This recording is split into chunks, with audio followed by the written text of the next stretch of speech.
Eh bien, écoutez, on peut déclarer bonjour à tous, enfin plutôt bonsoir.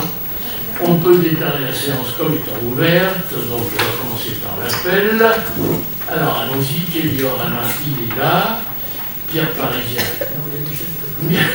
Michel Fabrega, Pierre Parisien, Présent. Madame Botasso, Présent. Monsieur Legron, Présent. Madame Mar, Présent. Alain Lafleur, Présent. Daniel Putul, Présent. Jean-Luc Pipol, Présent comme toujours. on n'a pas besoin de réflexion, Jacques Paté, Présent. Henri Covin, Présent. Michel Pourcel, Présent. Claude Morel, Présent. Malek Kenache, Présent.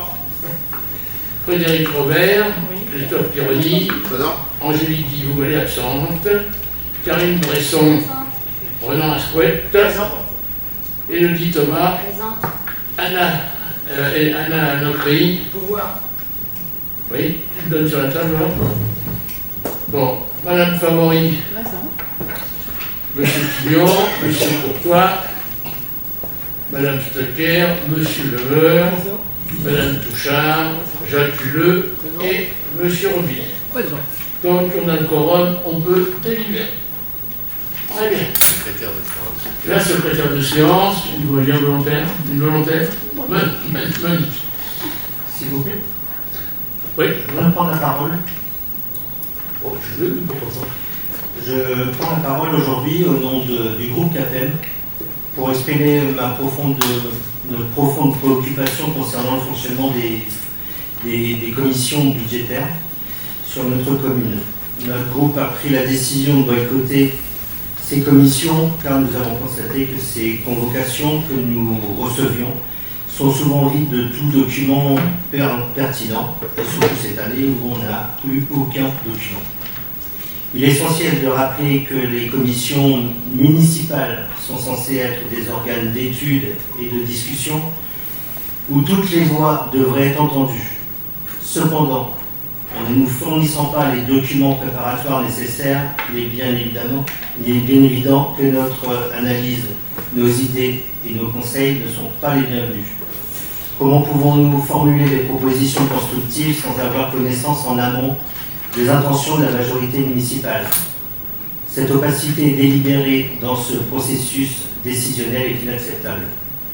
Nous avons reçu la convocation pour le ROB, rapport d'orientation budgétaire, alors que les commissions commençaient à peine, ce qui renforce notre conviction que les décisions sont prises à l'avance et que les commissions ne servent que de façade pour une poignée de sujets sélectionnés. Alors que nous entamons la 4e année de ce mandat, l'absence de transparence dans la gestion des finances municipales devient de plus en plus préoccupante. Nous attendons avec impatience l'intervention de la Cour régionale des comptes pour corroborer nos constatations. C'est pourquoi nous ne pouvons continuer de participer à ce conseil municipal qui ne semble être qu'une salle d'enregistrement et une belle mascarade. Nous demandons un changement radical dans la manière dont les affaires municipales sont gérées afin de restaurer la confiance de nos concitoyens. Nous vous remercions de votre attention.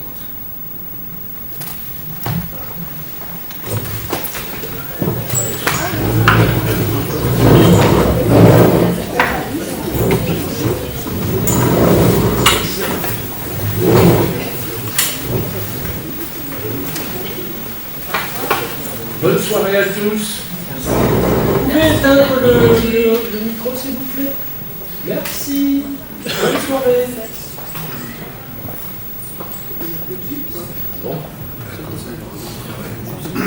Moi je suis désolé, mais je pensais que ce conseil municipal allait durer une bonne heure, 1h30, avec des questions intéressantes. Alors, je peux comprendre leur position, puisque n'ayant pas été aux commissions, n'étant pas présents sur la ville en permanence, je ne vois pas quelles questions ils auraient pu poser au débat budgétaire notamment. Voilà, bon, bah, écoutez, c'est très bien, ils sont partis. Donc, il nous reste 2 opposants. On va donc faire un conseil municipal normal, puisqu'il n'y a pas de raison, on a toujours le quorum. Et je pense que, bah, justement, on va être, non pas plus décontracté, mais ça va nous manquer, parce que c'est vrai qu'une opposition, même si elle ne fait rien, parfois, a quelques questions intéressantes à poser. Ça aurait, à mon avis, pas été le cas. Ceci étant dit, je me mets tout à fait à leur place, je refuse la commission, je refuse le conseil municipal. Et s'ils étaient logiques, ils démissionneraient. Ce serait peut-être encore plus beau, monsieur. Là, c'est la logique. En disant, je ne peux plus travailler avec une bande comment dirais-je, d'escrocs, de rigolos comme nous, comme vous, et donc on s'en va, on démissionne, et voilà, pourquoi pas. Et appeler par exemple un nouveau vote. Il y aurait ça pourrait être une situation logique, mais bon, c'est pas du tout leur cas. Bon, voilà, tout ce qu'ils ont dit pour moi était inexact. Je rappelle quand même que depuis, alors si vous voulez, j'examine souvent ce que dit Capen. Capen dit, on regrette d'avoir été pendant 12 ans pour M. Quignon dans la majorité. Il a mis 12 ans pour s'apercevoir qu'il n'était pas à sa place. C'est quand même long. Là, ils s'aperçoivent au bout de 4 ans qu'on ne leur donne pas les documents nécessaires pour les commissions, alors qu'on leur donne toujours les mêmes documents qu'autrefois. Donc, je ne comprends pas leur position d'un seul coup. A priori, peut-être qu'ils essayent de déstabiliser, ou comme ils n'ont pas les éléments nécessaires, ils essaient de monter les affaires en épingle. Nos commissions, je l'ai expliqué à M. Ronquinel, pour nous, alors évidemment, c'est pas forcément c'est pas forcément la construction d'une opposition. Nous, les commissions, on discute. Pour nous, c'est un lieu de débat. Et c'est pas un lieu où on doit arriver en disant j'ai obtenu telle chose, là il manque ceci, il manque cela. Non. Pour moi, une commission, ça doit se faire entre des élus majoritaires qui connaissent le sujet et une opposition qui connaît le sujet, moins bien que les majoritaires puisqu'il n'est pas au pouvoir, mais enfin il va connaître les problèmes de la ville. Bon, alors, je sais pas, on va parler de la sécurité. Bon, nous, on sait qu'il y en a de policiers, on sait, bon, on vous les a donnés, mais par contre, vous ne connaissez peut-être pas la politique que nous avons. Là, c'est des questions qu'on pose en commission, mais en plus, à chaque commission, il y a le représentant du service qui vient faire un rapport global de ce qu'il a fait dans l'année et dans ce qu'il va faire l'année suivante. Qu'est-ce qu'on peut faire de mieux? Voilà. Et depuis 4 ans, Capen accepte ça, et d'un seul coup, n'accepte plus. Bon, voilà, bon alors. On n'en parle plus, on leur souhaite une bonne soirée. Il faut le secrétaire de séance. Alors, si, ça a été bougé. Donc, on va passer maintenant au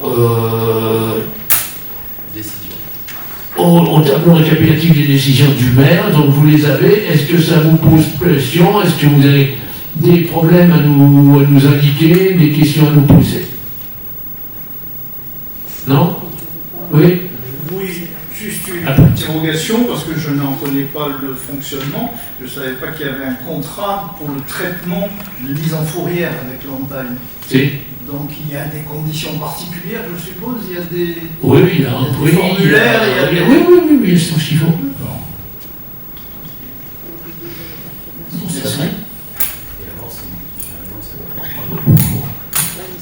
Pas de problème? Pas d'autres questions? Bon, comme là, je crois qu'il n'y a pas de vote, c'est juste pour que vous le sachiez. Deuxième chose, alors, le vote du procès verbal de la précédente réunion, est-ce qu'il y a des questions? Est-ce qu'il y a des choses qui ont été omises? Est-ce qu'il y a des choses qui n'ont pas été dites? Nous n'étions pas là. Bon, donc, je ne vais pas demander à des majoritaires, ils sont d'accord avec ce qu'on a écrit, donc on le vote, qui est contre, qui s'abstient? Deux abstentions, majorité. Très bien. Après, nous avons l'autorisation au maire de signer la convention de partenariat entre la médiathèque Emory Raphaël Cuevas de la communauté d'Adelot, Paris-Vallée-de-la-Marne, et les structures de la petite enfance de la commune d'Émainville. Michel, c'est toi qui t'en occupe aussi. Non, je m'en occupe pas, mais je peux lire au moins ce dont il s'agit. Donc, le réseau des médiathèques de la communauté d'agglomération Paris-Vallée-de-la-Marne et la médiathèque Henri Raphaël Cuevas proposent depuis de nombreuses années des temps de lecture avec les tout petits au sein de 2 structures petite enfance de la ville, Halte Garderie et Relais Petite Enfance, et au sein de la médiathèque Henri Raphaël Cuevas. Un travail s'est engagé entre les professionnels de la médiathèque et les professionnels des structures petite enfance pour permettre la découverte de la production de littérature jeunesse, par la présentation de sélections d'albums, de dépôts de livres, des temps de partage sur la lecture avec les tout-petits et des retours d'expérience entre professionnels dans le cadre de projets sous convention menés précédemment par le réseau des médiathèques Paris-Vallée de la Marne, notamment l'association Accès, puis l'association Lire. Voilà, donc il y a une convention pour remettre au point tout cela. Ça a été dit lors de la commission Petite Enfance, il me semble, à laquelle j'assistais. C'est pour ça que je peux me permettre de le dire. Et voilà, donc est-ce que vous avez... Ceci, c'est en fait, si je comprends bien, la continuation des autres conventions qui existaient. Ça existe déjà. Il n'y a rien de nouveau. Les questions. Même la convention est semblable. C'est la même chose. C'est la même. Ok, donc qui est contre, qui s'abstient, unanimité. Merci. Monsieur Parisien, renouvellement de la délégation de service public pour la crèche des jeunes pousses. Donc là, je précise, c'est le principe d'un renouvellement. Ce n'est pas, on accepte le renouvellement, mais c'est pas, on n'a pas commencé à le renouveler. On n'a pas vu le contrat, on n'en a pas discuté. Vas-y, Pierre. Oui, donc effectivement, je reprends la synthèse parce que c'est bien comme ça. Donc depuis 2010, l'établissement d'accueil du jeunes enfants, les jeunes pousses, celle qui est juste à côté de la mairie, dans le cadre de l'UQAMU, situé au 28 rue d'Amblay, géré par un prestataire extérieur, dont nous avions fait une délégation de service communément appelée DSP. La ville d'Amorinville donc, a conclu en 2018 un contrat de délégation de service public pour la mise en gestion de la crèche, les jeunes pousses, avec la société Evancia Babillon. Le dit contrat a été conclu pour une durée de 6 ans, ce qui fait que ce soir nous passons devant le conseil municipal pour prendre acte de cette mise à nouveau sur le marché de ces DSP, pour le Sénat à compter du 1er août 2018 et arrive à son terme le 31 juillet 2024. Je vous rappelle que cet équipement permet à la ville de disposer d'une quarantaine de berceaux pour les Amorinvillois, en complément de l'offre d'accueil proposée par les autres établissements de la commune. Pour mémoire, nous avons 5 lieux d'accueil pour les enfants de bas âge, dont un qui devrait arriver, celle qui s'appelle Petite Crèche. Oui. Non, on ne sait pas si on va regarder Petite Crèche, on va l'appeler Petite Crèche. Bon. Mais c'est le terme qu'il a pas. J'aimais bien la maison aux grandes oreilles, mais là on ne sait plus. On ne peut plus le mettre, c'était marrant. Donc, si vous voulez, je demande au conseil municipal de bien vouloir vous prononcer sur le principe d'un renouvellement de délégation de service de cette petite crèche, et pas de cette crèche des jeunes pousses, conformément au Code général des collectivités, des commandements publics. Voilà. Donc, je vous demande de vous prononcer favorablement sur le principe d'un renouvellement de délégation. Donc, on remet sur le marché cette délégation de service public. Voilà. Donc, ça veut dire, en final, la délégation est terminée, on remet, il va y avoir rediscussion sur le temps, le prix, etc., etc. Et là, on n'est pas là. On est juste au principe, est-ce qu'on continue à rester en délégation de service public? Des questions? Quelle serait l'éventualité de reprendre en régie directe me paraît compliqué dans la conjoncture très favorable économiquement aujourd'hui,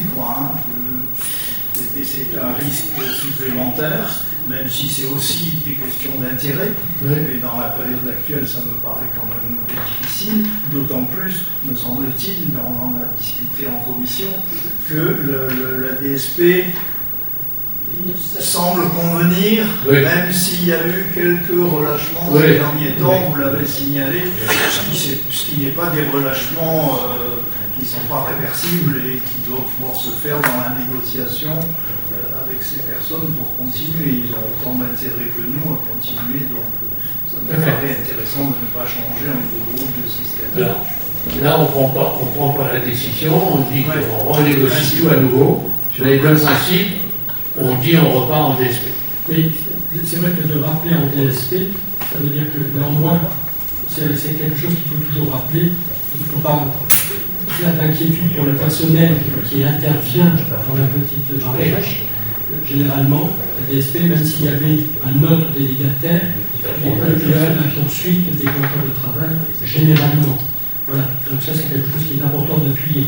Parce que si on va devant une DSP, c'est vrai qu'on peut toujours avoir des inquiétudes pour les enfants, avant tout, que le personnel qui soit là actuellement vienne à partir parce qu'on changerait. Voilà, c'est quelque point qui est important dans l'esprit de la manière dont on souhaite quand même mener le...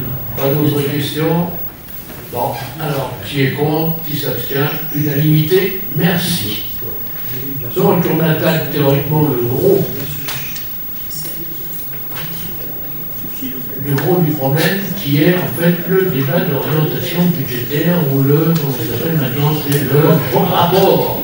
On a changé tout et ça change tout. Au lieu d'être débat, c'est rapport d'orientation budgétaire. Bon, alors, on va écouter M. Paradis va nous faire un résumé très succinct, puisque je vous rappelle qu'on n'a pas besoin de lire la totalité du truc, parce qu'il y en a pour 6 heures. Et puis je ne sais pas si vraiment ça peut intéresser les gens, savoir que la Chine, elle a perdu 3% de PIB, etc.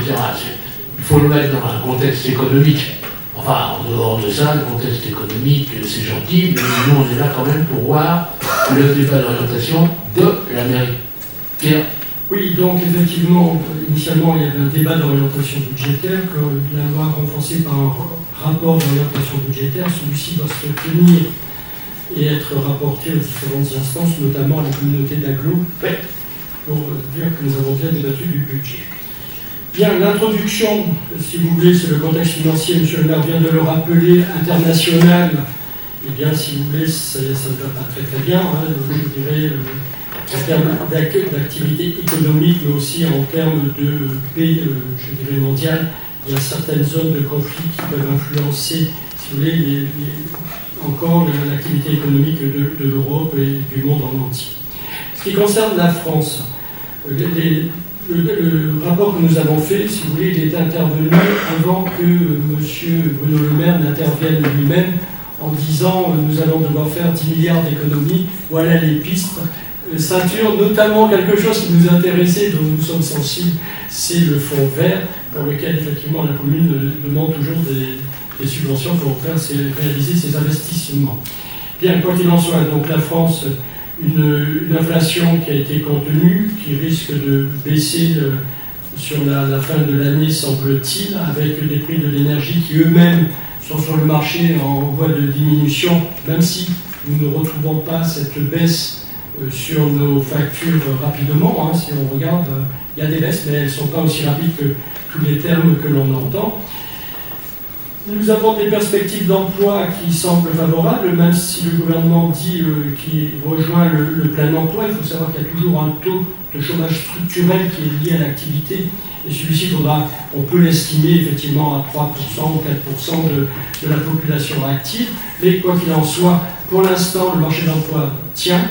Et ça, c'est quelque chose qu'il faut souligner. Le rétablissement des finances politiques, je vous en ai parlé, c'est le quoi qu'il en coûte, bien, ça a été très très important. Et on a vu les dernières mesures, 10 milliards que l'État doit faire. Bien entendu, elle a été aussi sur les dépenses qu'elle pensait envisager faire en direction des collectivités territoriales, et ça va être moins sympa. La situation concernant Emerainville. Bien, donc nous avons un compte administratif 2023 en section de fonctionnement. Si vous regardez l'évolution des dépenses, vous devez avoir, je ne sais pas, je vais faire en collaboration ce que j'avais fait.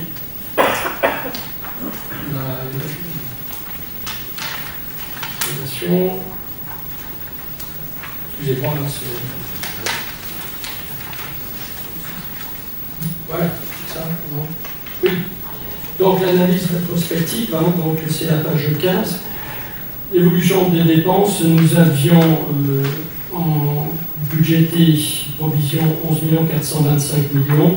Nous avons réalisé 13 264 000 euros, si je ne me trompe pas, de l'évolution des dépenses et des recettes. Donc nous avons un delta de 1,8 million entre les deux, entre le provisoire. Pourquoi? Parce qu'au moment où nous avons fait le rapport, nous n'avions pas arrêté les chiffres définitifs avec la trésorerie. En ce qui concerne les recettes de fonctionnement, donc ce qui est important, ce qui est notable et à voir, c'est vrai que les impôts et taxes représentent 9 754 000. La dotation et les participations que nous avons reçues, 2 134 000, c'est des deux grands postes. Quant aux produits des services, notamment les cantines, les crèches que nous pouvons avoir, nous en avons et des loyers que nous percevons de nos immeubles dont nous sommes propriétaires, 631 821. Que vous dire d'autre, si vous voulez, concernant les dotations et les participations? Donc effectivement, nous avons pris un certain nombre de prudences. Donc c'est vrai que par rapport à 2023, on a eu une recette importante qui est arrivée, qui est de 273 000 €. C'est significatif parce que c'est le bouclier de sécurité. Rappelez-vous, c'était à l'époque Madame Borne, qui était Premier ministre, avait dit qu'elle faisait le bouclier de sécurité. En ce qui concerne la commune d'Amorinville, et je suis très prudent parce que je ne parle que de notre commune, c'est effectivement quelque chose que nous avons reçu parce qu'il y avait un arcane de calcul qui était assez complexe et nous n'avons pas le remboursé. Vous avez pu entendre sur le mois de décembre, le mois de janvier, des communes dire « on me demande de rembourser rapidement ce qu'on m'avait avancé ». Voilà, nous, la commune d'Amorinville, nous n'avons pas eu à rembourser, ça nous est vraiment acquis. C'est-à-dire que l'année dernière, effectivement, quand on a fait les bases de calcul, eh bien, on rentrait dans le dispositif, et ça, j'avoue que c'est quelque chose qui est important.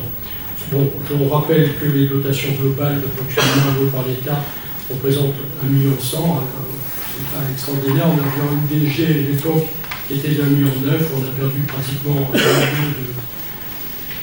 1 million de recettes sans contrepartie. Les dépenses de fonctionnement, le résultat provisoire, donc on est en gros dans ce que je vous disais dans le rapport à 11 500 896. Il y a des dépenses à caractère général pour 4 254 sont dedans. Effectivement, vous avez la cantine, tous les contrats de maintenance, d'entretien que nous pouvons avoir. Et nous avons un poste de personnel et frais assimilés de 6 697 avec les charges. Il faut se dire que c'est quelque chose qui est important, c'est 58%. Les différentes informations que j'ai pu vous mettre avec M. Boussange et M. Payas concernant les informations, vous voyez que effectivement les sommes progressent d'année en année, parce qu'il ne faut pas oublier qu'entre 2022 et 2023, il y a eu une reprise de l'indice, de réévaluation des indices. Ça devait se faire, parce qu'il était bloqué depuis un certain temps, et après avec cette inflation, c'est vrai que l'État a pris une disposition. Est-ce que toutes les communes, si on leur avait demandé de le faire d'une manière délibérée, auraient fait l'augmentation telle qu'elle a été demandée par le gouvernement? Je ne pense pas. Je suis d'accord avec vous. On peut faire les débats, je ne pense pas que ça aurait été fait. Voilà, parce qu'effectivement, ils ne se sont pas souciés de l'état de notre trésorerie. Hélas, parfois hélas. Voilà ce que l'on peut dire. Donc, vous avez les différents ratios du personnel. Vous voyez que c'est assez important. Et quand on joue sur 12 millions, c'est 6,9 millions. Les marges à la fois d'économie et à la fois les dépenses que nous faisons ne sont pas assez significatives. Nous obtenons maintenant la section d'investissement. Les recettes d'investissement, si vous voulez, cette année, nous avons fait attention de ne pas rencontrer plus que nous remboursions. C'est un petit peu ce que vous souhaitez, monsieur le maire. Donc, nous avons respecté cet objectif. Je crois que l'année dernière aussi, ce qui fait que notre taux d'endettement aujourd'hui est de l'ordre de environ de 8,4 millions, si je me trompe, 8,2 millions d'emprunts. Ce qui est important à voir, c'est que, effectivement, dans les recettes d'investissement, la commune a, par le fait que nous n'ayons pas eu nos subventions telles que nous les avions faites au niveau de la DETR ou de la DSIL, parce que, effectivement, nous avons fait ces demandes. Il se trouve que, eh bien, si vous voulez, dans le ROB, je vous le reprends, on a reçu un courrier, puisque certains programmes ont été reportés, et puis on a reconsidéré cette année en perspective 2024 de remettre au budget certains investissements en attendant effectivement ces subventions, sinon on ne peut pas commencer les travaux. Il faut bien, je vais vous donner l'ordre de grandeur parce que c'est significatif de ce que la situation des finances publiques. Donc la commune, si vous voulez, on s'est vu refuser des demandes de subventions au titre du DSIL en 2021. Il faut se dire que monsieur le préfet nous a fait une réponse en août. Il avait reçu 285 dossiers pour un montant demandé au titre de ce programme DSIL de 78 millions d'euros, et il n'avait que sur le département 8,4 millions à attribuer. Imaginez que c'est quand même la disproportion. Ça veut dire que l'ensemble des communes ont des projets, que ces projets en essayent de trouver des financements, parce que quelle que soit la commune, quelle que soit l'opinion politique majoritaire du conseil municipal, eh bien, si vous voulez, les trésoreries sont difficiles, les emprunts se coûtent plus cher, et c'est vrai qu'on attend beaucoup de ces subventions, mais vous voyez que ce qui a été attribué, c'était pas terrible. Et je peux vous assurer que nous avons eu une réunion la semaine dernière avec effectivement les services de la JFP, donc la direction des finances publiques, et pour l'instant ils n'avaient pas de montant. Ils n'avaient pas reçu encore des montants alloués dans le cadre de ces des TER et des SIL. Ils attendaient, d'autant plus qu'effectivement M. Bruno Le Maire, le ministre des Finances, a dit nous allons revoir ces montants. Bien. Donc l'année 2023 a été marquée par un investissement néanmoins important pour la commune. Parmi les dépenses incorporelles, nous avons fait l'élaboration du futur plan local d'urbanisme. C'est un très gros travail que vous, M. le maire, avec Denis Lebrun et les services de la mairie, vous menez. Nous avons mené des audits énergétiques préalables et des travaux d'économie d'énergie dans les bâtiments assujettis au décret tertiaire. Il sera intéressant, si vous voulez, effectivement, on l'a abordé en commission finances, de la consommation sur l'année. On a bien vu que la volonté de la commune, depuis 2016, que M. le maire a demandé à mettre des nouveaux dispositifs de l'aide, commence à payer, puisqu'on a réduit notre consommation en kilowattheure. Cependant, on s'est retrouvé, c'est un peu comme la facture du ménage de monsieur et madame tout le monde, parce que le prix a augmenté. Et bien, si vous voulez, malgré tout, avec cette réduction, on a quand même réduit les dépenses d'énergie d'une manière importante. En 2022, on avait 287 319 consommations kilowattheures. En 2023, 268 000. Ça donne une idée que la baisse, c'est du 10%, c'est déjà pas mal. L'évolution des fluides, donc c'est pareil, on a vu exactement. Donc à chaque fois, on a une baisse relativement importante. 2022, pour l'ensemble des fluides, électricité et gaz, on avait 1 822, on a 1 805 en 23. Et en 2024, on prévoit encore un peu moins. On a un plan PLU sur 4 ans. On va attaquer la 3e phase pour l'éclairage public, c'est ça, Denis? Oui. Et en 2020. Et il y aura en 2024, c'est la 3e, et en 2025, ça sera la dernière. Donc on va finir en 2025, c'est ça? Tout à fait. Voilà. Pardon, je suis pas bien. Non, c'est normal, hein, ça permet d'enrichir les données que je suis en train de dire. Donc, parmi les dépenses et mobilisations corporelles, bien, donc on a eu des travaux de réfection des plateaux sportifs pour les écoles Lavoisier-Malou, j'avoue que c'était nécessaire. Il y avait effectivement des racines qui avaient cassé un peu les enrobés, et puis bon, les cours comme les bâtiments de notre commune datent de plus de 30 ans, et il y a eu à faire effectivement par moment des gros investissements. Nous avons eu également des travaux de rénovation de notre éclairage public, M. le maire vient de souligner, ainsi que de nos vidéosurveillance. Nous avons fait des travaux de rénovation des logements communaux. Je vous rappelle que nous avons combien? C'est 66 logements communaux. D'ailleurs, dans la commission, vous avez donné l'état. Ça, effectivement, il faut les entretenir. De toute façon, il faut les entretenir, mais en plus, maintenant, il faut les mettre effectivement aux normes telles qu'il est demandé. Centrale d'alarme dans les bâtiments communaux, puisque si vous voulez, nos alarmes parfois sont vieillissantes comme les bâtiments, donc il faut faire des changements. En ce qui concerne la dette de la commune, je vous en parlais tout à l'heure, nous avons effectivement 7 991, je vous annonçais 8 millions de dettes, et ça c'est autour de 26 emprunts. 25 emprunts sont en cours et un nouvel emprunt sera contracté en 2023. Vous voyez que nous avons été prudents, je crois qu'il en a été 2023, le nouvel emprunt de 800 000 € a été souscrit. Voilà, emprunt à tranche avec un premier appel qui a été fait en 2023 de 400 000 et il reste 400 000 à débloquer sur 2024. C'est ça. Et je pense qu'on a un ratio de remboursement, je crois que tu dois l'avoir un rapport. Oui, ça doit être 4 ans, je crois. 4 ans de débouchage. Si on prend notre valeur ajoutée, on a 4 ans pour rembourser les emprunts. L'État commence à rembourser à 12 ans. On était quand même qu'on est large.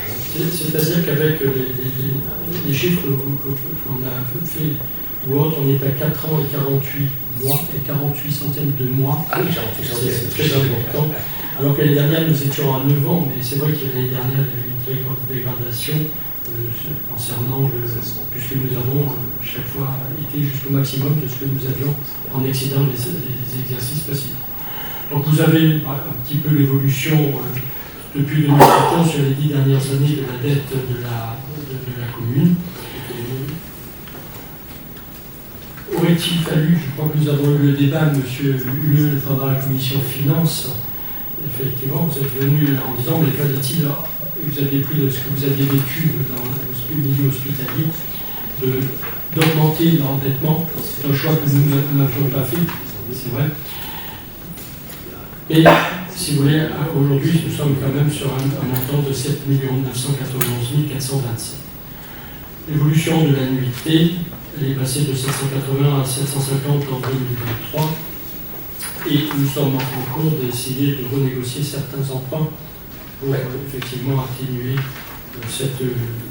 On n'a pas d'emprunt toxique, on a les emprunts variables progressivement les a transformés en fixes puisque l'emprunt variable commence à monter.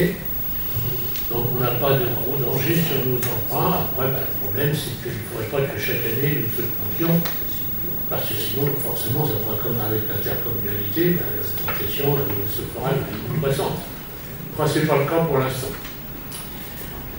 On va faire un emprunt cette année et on pense qu'on remboursera au minimum le montant de l'emprunt qu'on va faire. Donc notre ratio d'emprunt ne changera pas.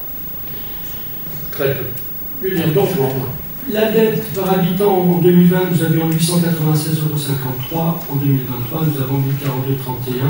Vous m'excuserez, dans le tableau, on a oublié de dire sur combien nous faisons la répartition, si c'est sur 7600 ou si c'est sur 7800, parce que je sais qu'il y a nos populations qui a baissé sur la période, elle avait augmenté, puis ça a un petit peu baissé. Bien, tout ça pour nous ramener sur les orientations budgétaires 2024. Donc, le grand A, c'est le respect des engagements. 1. Une gestion rigoureuse des deniers publics avec le maintien du taux de fiscalité. Bien que la situation financière de la commune soit saine depuis de nombreuses années grâce à la constitution d'un patrimoine important et au contrôle des dépenses drastiques et incessantes, des baisses drastiques et incessantes des dotations de l'État ainsi que l'inflation et la crise énergétique, nous avons été contraints en 2023 d'augmenter le taux de la taxe foncière depuis 1996. Ce qui, quand même, aujourd'hui, si on retire les 17% qui ont été greffés de l'apport de la communauté d'agglo dans le dispositif fiscal, eh bien, nous sommes quand même à un taux de 64% de la valeur locative, basé sur les années 1970, qui est certainement pas celle de ce point. Excusez-moi, ce que je regrette, c'est que maintenant, nous n'avons plus qu'un seul contribuable en face de nous, qui est le propriétaire. Le locataire ne paye plus rien. Ce n'est pas conforme à la loi de l'égalité en France devant l'impôt. Alors, je ne pense pas. Il y avait la taxe d'habitation, il y avait la taxe foncière. Les propriétaires payaient la taxe d'habitation parce qu'ils habitaient et la taxe foncière parce qu'ils étaient propriétaires. Il y avait une certaine justesse dans le raisonnement. Aujourd'hui, il n'y a plus de taxe d'habitation, donc le locataire ne paye absolument plus rien. À la commune, j'entends, il paye ses impôts locaux, enfin ses impôts nationaux, et seuls les propriétaires paient. Je trouve que c'est bizarre, c'est étrange, et je pense qu'il faut... Pardon ? C'est pas juste. C'est pas juste, en équité, c'est pas juste. Il faudrait qu'il y ait des impôts. Alors, de toute façon, ça fait des années et des années qu'on essaye de réformer ces taxes qui sont les trois vieilles. La patente, la taxe foncière, la taxe d'habitation. La patente a disparu, a été remplacée par quelque chose qui n'a pas marché, qui a été remplacé encore par quelque chose qui ne marche pas non plus et qui va être encore remplacé par quelque chose. La taxe foncière, elle est restée. Par contre, moi je vous ferai, quand Pierre aura fini, moi je vous donnerai trois quatre trucs que j'ai résumés, que pour moi c'est important. Je pense qu'on risque d'avoir des problèmes fiscaux dans l'avenir, parce que je rappelle que depuis, ça doit faire une dizaine d'années, le gouvernement a décidé les gouvernements ont décidé de remettre aux normes les valeurs locatives sur lesquelles sont appliqués les taux. Si la valeur locative d'un immeuble, c'est le loyer que vous payeriez sur un an en louant ce type d'immeuble. Bon. Si vous prenez les valeurs locatives que vous avez sur vos taxes foncières, ça ne correspond pas du tout à ça, puisque ça date de, je crois, 1977, la dernière révision. Donc ils vont forcément augmenter ces taxes. Alors évidemment, les mairies vont pouvoir réduire les taux. Mais est-ce que ça suffira? Si jamais ils font des valeurs locatives par rapport aux valeurs locatives qu'il y a en 1977, on pourra même ramener la taxe foncière à zéro. Ça ne suffira pas, il y aura une augmentation meuble. Donc c'est pour ça que chaque année, ils repoussent. Ils ont commencé en 1977, ça devait être fait en 1980, et là ils nous ont encore redit, on revoit ça pour 2028. Tant mieux. Mais il y a un moment, ça va nous tomber sur le poil. Excusez-moi. Oui, vas-y Pierre. Oui, donc effectivement, en plus, si vous voulez, ce contexte vient, comme je dis, à un moment donné, nous avons effectivement réduit d'une manière volontaire la taxe d'habitation, puisque effectivement nous étions partis avec M. le maire sur le fait que cette taxe était un impôt qui s'appliquait à tous les foyers, quel que soit leur revenu. Et donc, si vous voulez, on a dit, on a une taxe, on va faire une taxe d'habitation la plus faible possible, maintenant un taux de taxe foncière élevé. Dans tous les manuels, dans tous les articles, je n'avais pas vu que, effectivement, je pense que vous allez supprimer la taxe d'habitation. Je ne vous cache pas que j'avais lu des articles comme quoi ils voulaient supprimer la taxe sur l'audiovisuel, puisque ça c'était urgent, on voulait même la ramener à l'écran d'iPhone ou de téléphone portable ou d'ordinateur. Mais là, j'avoue que sur la taxe d'habitation, on n'a pas vu, on a été surpris. Et en étant, si vous voulez, quelque part raisonnable sur ce taux que nous appliquions, eh bien aujourd'hui, nous sommes un peu desservis. Parce que même si l'État tient à garder ce que nous gagnons, que je réindexer, quoi qu'il en soit, nous avons pu, comme disait M. le maire, ce levier en cas de dépenses supplémentaires qui arrivent. Voilà, et c'est ça qui est difficile. De l'autre côté, on est dans un cas de contexte qui est difficile. Pourquoi? Si on regarde la communauté d'agglo, elle est au même niveau, je crois, que depuis 10 ans, je crois. 2 millions, entre 1,9 million et 2 millions, je crois que c'est le maximum que l'on ait. Ça n'a jamais évolué. La DGF, qui est une recette qui nous a été supprimée directement, de 1,9 million à 700 000, 1,2 million sans contrepartie. Donc c'est vrai, c'est difficile. Nous en discutions lors de la commission de finances, puisqu'on a débattu sur, effectivement, c'était notre choix, est-ce qu'il fallait le faire ou pas, vous nous l'avez dit en disant, à un moment donné, est-ce que vous avez arrivé au crack? Bon, c'est certain qu'avec M. le maire, on va tout faire pour vous décevoir, M. Huleux. Nous n'arriverons pas au crack. Mais bien. Si vous voulez, on va faire attention. Alors, ce qui est gênant dans cette affaire, c'est qu'à chaque fois qu'on avait une visite des comptes, etc., ou des banquiers, ils nous disaient, attendez, c'est merveilleux. Vous avez une taxe d'habitation de 9,5, tous vos voisins, ils sont à 18, 20. Dès que vous avez des difficultés, vous avez la possibilité de dire, je réajuste par rapport à mes voisins, qui pourraient crier en disant, attends, ici tu es à 9,5 et les voisins de Croissy ou de Champs, ils sont à 20. Bah, on te met à 17. C'était des recettes potentielles, on n'en voulait pas pour l'instant, on n'en a jamais voulu, mais c'était des recettes qui permettaient de dire, ils ont des ressources. Or là, on nous a privé de cette ressource en disant, il n'y a plus de taxe d'habitation, on gèle sur les montants que vous avez perçus. Bon, c'est comme ça, hein, mais c'est un peu bébête et ça ne correspond surtout pas à la, comment dirais-je, rénovation, la modification de la fiscalité française, parce que ça continue toujours à être n'importe quoi. On est rare à savoir qu'il y a une taxe foncière. C'est quoi la taxe foncière? C'est établi sur quoi? Personne n'y comprend rien. C'est complètement dément. C'est comme ça. Voilà. Donc on est obligé de faire avec. Bon, moi, ce que je vois, je vous dirai à peu près, comme Pierre aura fini, moi, mes grandes réflexions, mais en 5 minutes, hein, on ne va pas passer 10 ans là-dessus. Il aura fait déjà un tour d'horizon complet. Mais effectivement, le fait que nous n'ayons plus, et toutes les communes rouspètent là-dessus, en disant on n'a plus une certaine autonomie financière, l'État nous tient, hein, il décide pour nous, c'est nous qui payons, et puis c'est lui qui décide des frais qu'on va avoir, c'est lui. Ça ne pourra pas durer longtemps comme ça. Ou alors vous allez avoir des communes qui vont dire bon, bah, je supprime ceci, je supprime cela, les communautés d'agglos qui vont dire la même chose. Les départements, c'est une catastrophe. En région, je ne sais pas, monsieur, vous pourriez nous en parler, mais je ne pense pas que les finances soient rutinantes non plus. Bon voilà, point tiré à la ligne. Les finances régionales, je peux vous le dire, c'est l'utopie la plus complète. Les finances ne peuvent pas être une utopie. Oui, c'est vouloir être attractif industriellement. Ouais.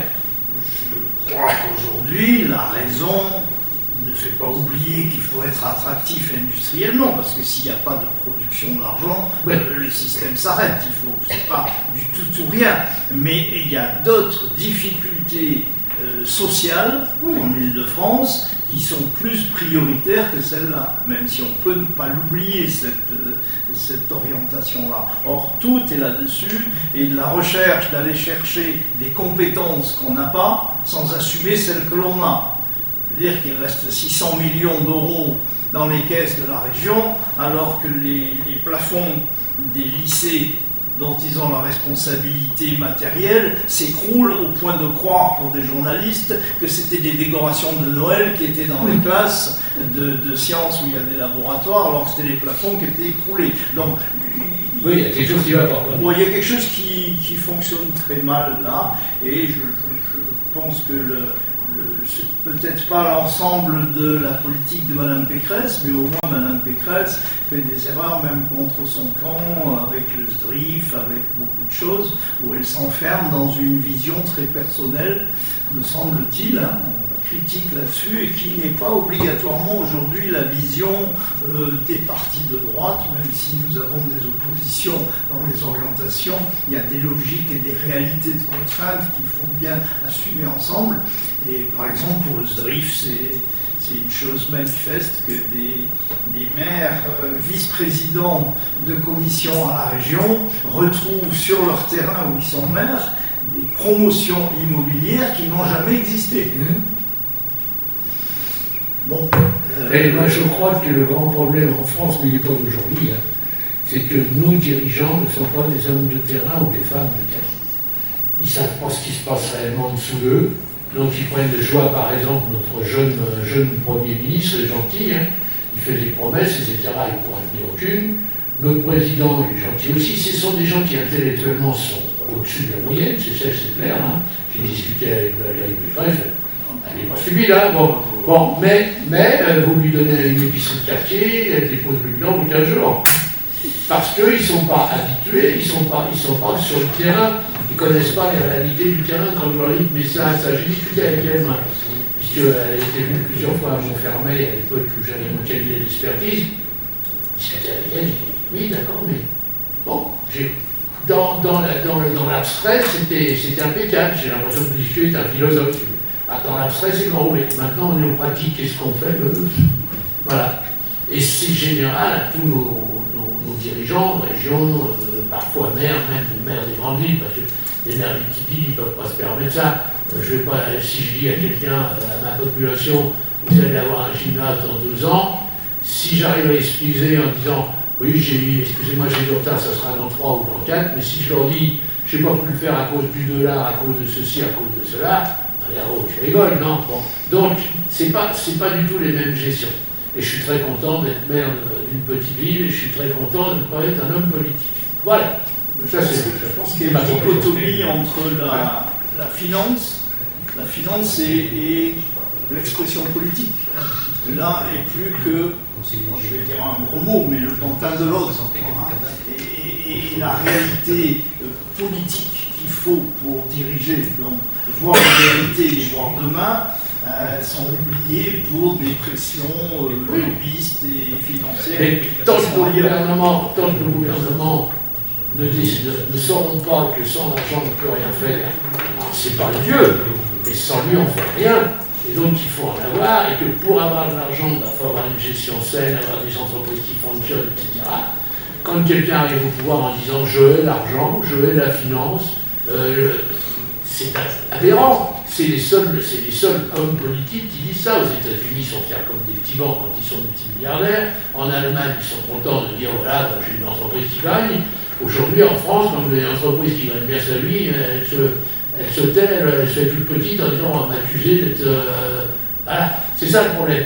Il faut qu'on remette, on est dans l'économie libérale, il faut qu'on accepte d'être dans l'économie libérale, qu'on en change, hein. Mais bon, là actuellement dans l'économie libérale, la finance c'est très très important, parce que sans finance, vous ne faites rien, c'est tout. Vous pouvez avoir les meilleures idées du monde, si vous n'avez pas une thune, excusez-moi, vous ne pouvez rien faire. À mon avis, ce qui a changé beaucoup les équilibres, c'est la mondialisation. Hein. Et sans la mondialisation, on serait obligé de rechercher du sens au fait de produire de l'argent, hein, utiliser des outils et produire, sans obligatoirement avoir des déchirures sociales. Or, aujourd'hui, c'est plutôt le contraire. C'est pourvu qu'on ait de l'argent à n'importe quel prix. On voit la crise de l'agriculture aujourd'hui, elle nous montre de façon assez caricaturale ce qui se passe. C'est qu'on laisse nos producteurs avec leurs produits et des endettements et on va acheter en dehors de l'Europe.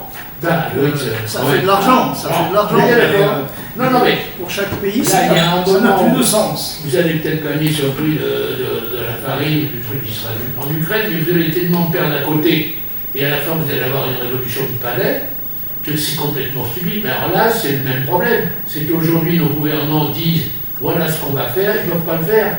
Parce qu'ils sont liés par tous les traités européens qu'ils ont acceptés. Et là, c'est encore un autre problème. Enfin, on va penser un peu plus loin, mais sinon on est parti trop loin. Hein. Non, mais c'est intéressant. C'est intéressant parce que c'est toute la partie de l'économie générale que nous n'avons pas vue, que vous êtes en train d'aborder. On vous dira effectivement de s'assurer l'approvisionnement des matières premières chez nous, d'avoir les médicaments en temps et en heure. Il faut avoir des fabriques. D'avoir des fabriques, d'avoir des jeunes qui peuvent rentrer dans une entreprise, même s'ils n'ont pas des compétences particulières. Mais ça, c'était très important. Bien, donc, après la gestion rigoureuse, nous avons la préservation d'un cadre de vie que nous essayons de maintenir, que nous allons amplifier. Alors, on a commencé par la vente de la parcelle à l'Île-de-France Nature, mais c'est pour effectivement y avoir un projet qui est important, c'est la coulée verte. Et sur ce parti-là, il y a aussi tout ce qui est la ferme biologique, on en a souvent abordé le sujet. Nous avons effectivement sur la commune le plan d'exposition de bruit que nous essayons de faire en sorte de renforcer. Je crois que vous avez assisté à différentes réunions avec M. le sous-préfet, moi-même et toi, Denis. Et si vous voulez, on croise les doigts pour que la zone de bruit ne soit pas supprimée à un certain terme. Donc la ville dispose d'un service de police municipal 7 jours sur 7, 4 heures sur 24, nous pouvons dire, pour assurer la tranquillité des habitants. Nous allons doter donc en 2024 la police municipale de nouveaux véhicules et le réseau de surveillance sera étendu de 3 caméras supplémentaires. La ville poursuivra également ses décisions concernant son droit de préemption dans le cadre de sa politique foncière pour éviter la tentation de certains projets qui seraient contraires à ce qu'on aimerait voir dans notre programme de politique communale. La ville qui accompagne les familles et donne les moyens aux enfants de réussir. Je vous rappelle le programme de construction, comme je vous disais tout à l'heure, de cette nouvelle petite crèche de Vinverso. Ça viendra en complément de ce que nous avons. Nous avons une maison de la famille qui accueille un nombre de dispositifs concernant l'enfance et la petite enfance qui est vraiment impressionnant et régulier. Je pense que M. Fabricard en a parlé lors de sa réunion. Nous avons une ville qui est solidaire. Il faut porter à votre connaissance que nous envisageons d'avoir une subvention à hauteur de 37 000 € pour le CCAS, qui est le centre d'action sociale de la commune. Et si nous venons effectivement à cette subvention, puisqu'il est indépendant de la comptabilité communale, y mettre le personnel, puisque au dernier conseil municipal, je vous rappelle que vous avez passé des conventions pour le personnel, c'est quand même un montant à hauteur de 230 plus de 37 000, nous en sommes à 267 000 €. C'est peut-être pas suffisant, mais je trouve que c'est quelque chose qui marche très très bien. Je ne sais pas si c'est pas suffisant, c'est ce qu'a demandé le CCAS. Quand le CCAS a fait un budget, on l'a discuté, il a fait son débat d'orientation budgétaire, il a demandé 30 000 ou 35 000, j'en sais rien. Bon, on lui a donné 30 000 ou 35 000. Si demain il en a besoin un peu plus, on fera un ajout budgétaire, ça ne pose aucun problème. Par contre, c'est vrai que lorsqu'on nous dit « Ah, bah, vous ne faites pas grand-chose, 30 000 euros », non, il faut rajouter le personnel, il faut rajouter tous les frais. Et là, on est à 270 280 000. C'est déjà autre chose. Bon, puis vous avez aussi, et ça c'est le CCAS, vous avez l'épicerie sociale, vous avez le panier du cœur, ouais, c'est le CCAS et l'épicerie sociale, vous avez le panier du cœur qui habille des gens pour pas très cher. Et les nourris. Et les nourris, oui. Donc on a quand même, sur le plan social, on a des bons résultats, d'ailleurs personne ne se plaint. Voilà, point. Oui. Donc, une ville vivante et festive. Donc, Emerainville est une commune riche de ses activités culturelles et du loisir. Donc, en 2024, une nouvelle programmation festive sera proposée en optimisant pleinement le nouvel espace scénique de l'espace Guidru, qui peut accueillir jusqu'à 600 personnes. À travers les nombres d'activités de Syntex, les habitants se vont offrir un large panel d'activités. Donc, je pense que c'est vrai que le milieu associatif est riche à Emerainville et dynamique. Il va du petit poussin jusqu'à pratiquement aux professionnels. En fait, si on parle de footnet ou quoi que ce soit, c'est quand même une très belle, un très beau panel de la population qui peut y trouver des... On a 20% de la population qui est inscrite aux associations déjà, ou associatifs. Et je ne sais plus combien Jean-Marc nous l'avait donné, je ne sais pas, on a eu 3 fois la population d'Emerainville, 21 000 personnes qui ont assisté au spectacle, etc. Je crois, je ne donne pas le chiffre sûr, hein, mais je crois que c'est ça. Donc, au niveau associatif comme au niveau social, on est vraiment très bien. Très bien. Donc, la ville où il fait bon de travailler, alors là, c'est quand même quelque chose qui nous concerne, puisque effectivement, la ville d'Emerainville, la commune d'Emerainville et la mairie d'Emerainville, nous expérimentons la semaine de 4 jours. Aujourd'hui, je pense que c'est quelque chose qui bien, qui est bien perçu. C'est perturbant de dire aux gens le jeudi bon week-end, parce qu'on n'a pas encore l'habitude, mais je pense que le service à la population est rendu. Les services qui pouvaient travailler sur 4 jours ont étendu leur journée de travail, et ça se fait. Je dirais que c'est quelque chose qui est bien. Là aussi, on vient de faire un petit questionnaire dans les salariés. Là, ils sont à peu près tous contents. Il y a quelques exceptions, bien sûr, mais à 90%. Quand on dit est-ce que vous êtes satisfait, il y a 80 réponses oui, et puis 5 réponses oui, 98%. Bon. Donc, moi je suis très content parce que ça démontre qu'on est toujours un peu en avance. Notre Premier ministre a décidé de faire ça sur l'administration 2 mois après nous. Donc, il n'était pas loin, il n'a pas eu en juin. Enfin, on était en vacances sur lui sans savoir évidemment ce qu'il désirait. Alors, je vous rappelle quand même que nous avons été les pionniers pour les 35 heures quand on est arrivé en 95. On a été les pionniers pour la police municipale, on a été les pionniers pour l'armement, on a été les pionniers pour la caméra. Pour les caméras, on a été les pionniers pour pas les chiroprateurs, les tasers. Les tasers. Pardon? Les tasers. Oui, les tasers aussi, mais ça c'est secondaire, ça. Non, comment ça s'appelle ceux qui vous manipulent là? Les ostéopathes. On a été la première école d'ostéopathes et nos élèves allaient passer leur examen en Suisse. Et là, on fait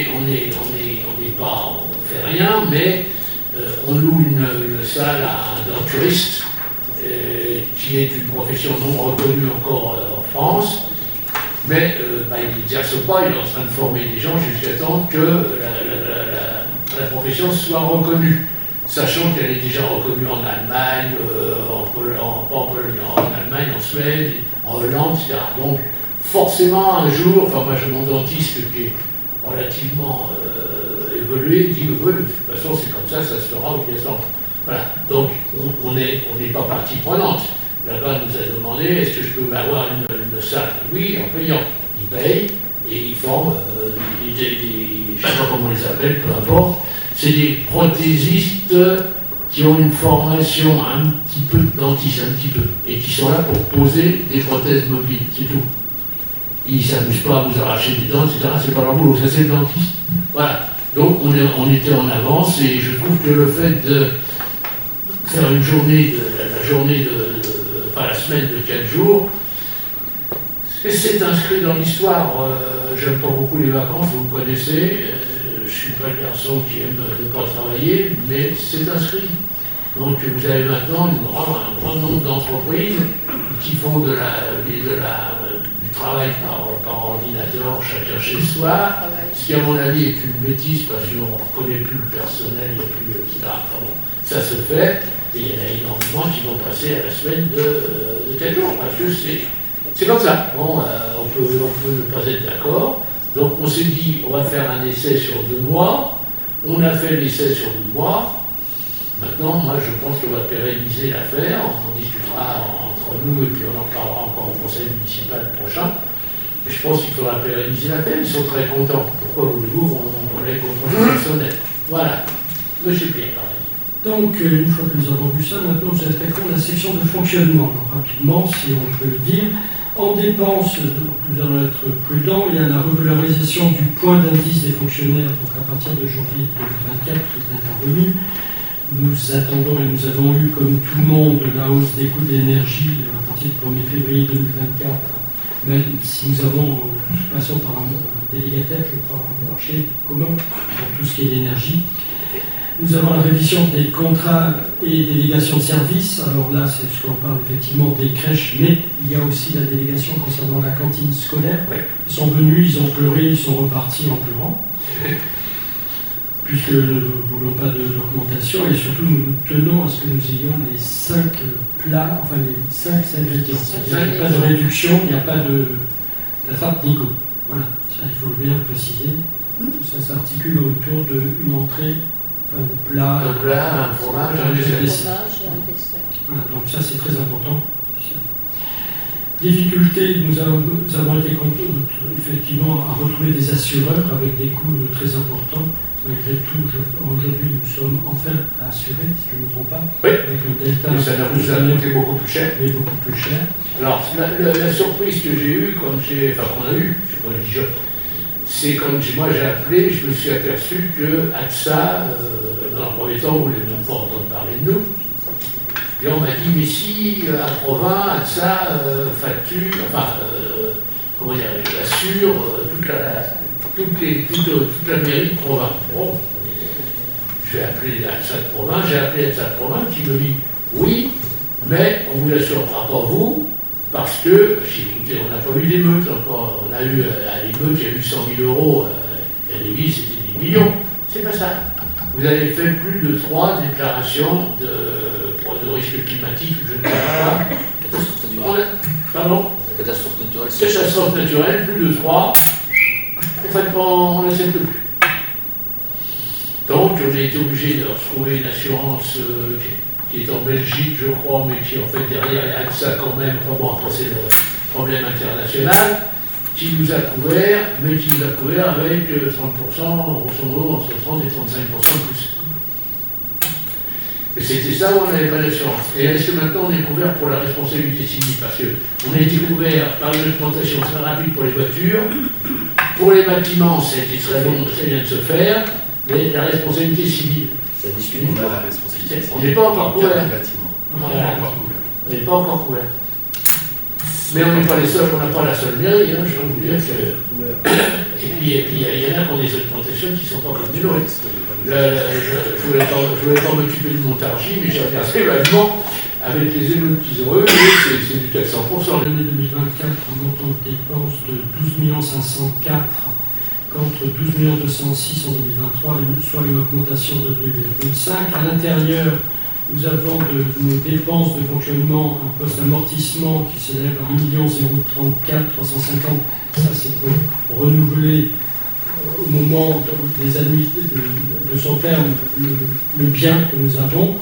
C'est pour ça qu'on fait cette économie, ce qui prouve que nous avons énormément quand même de matériel, immobilier, c'est important. Les principaux postes de dépenses de fonctionnement, vous avez pu voir dans le document que vous avez été remis, donc dépenses de personnel 7 438 000, dépenses d'énergie 820 000, les dépenses liées aux services techniques et CTN 775, les dépenses liées à la petite enfance 685 000, et les dépenses liées à la réussite éducative 775. Alors, quand on prend comme ça les sommes, c'est vrai que ça c'est des sommes brutes affectées par des postes de dépenses. Ce n'est pas effectivement une analyse analytique. Si on vient à prendre le poste petite enfance, on rajoute les frais de personnel, les frais des bâtiments, les énergies ou autres, ça représente quand même un volume important. Seulement là, on parle en masse. Voilà ce que j'ai à dire. Les recettes, si vous voulez, il n'est pas envisagé, on ne peut que s'en réjouir, comme on dit, d'augmentation de la fiscalité locale, donc pas d'augmentation de la taxe foncière. Il y a quand même néanmoins une revalorisation des bases locatives, puisqu'il y a une inflation de 3% pour 2023, mais ça, c'est pas l'eau, c'est l'État. Les prévisions de recettes de fonctionnement donc, sont articulées notamment autour des contributions directes, la taxe foncière 5 480 000, la dotation globale de fonctionnement 770 000 €.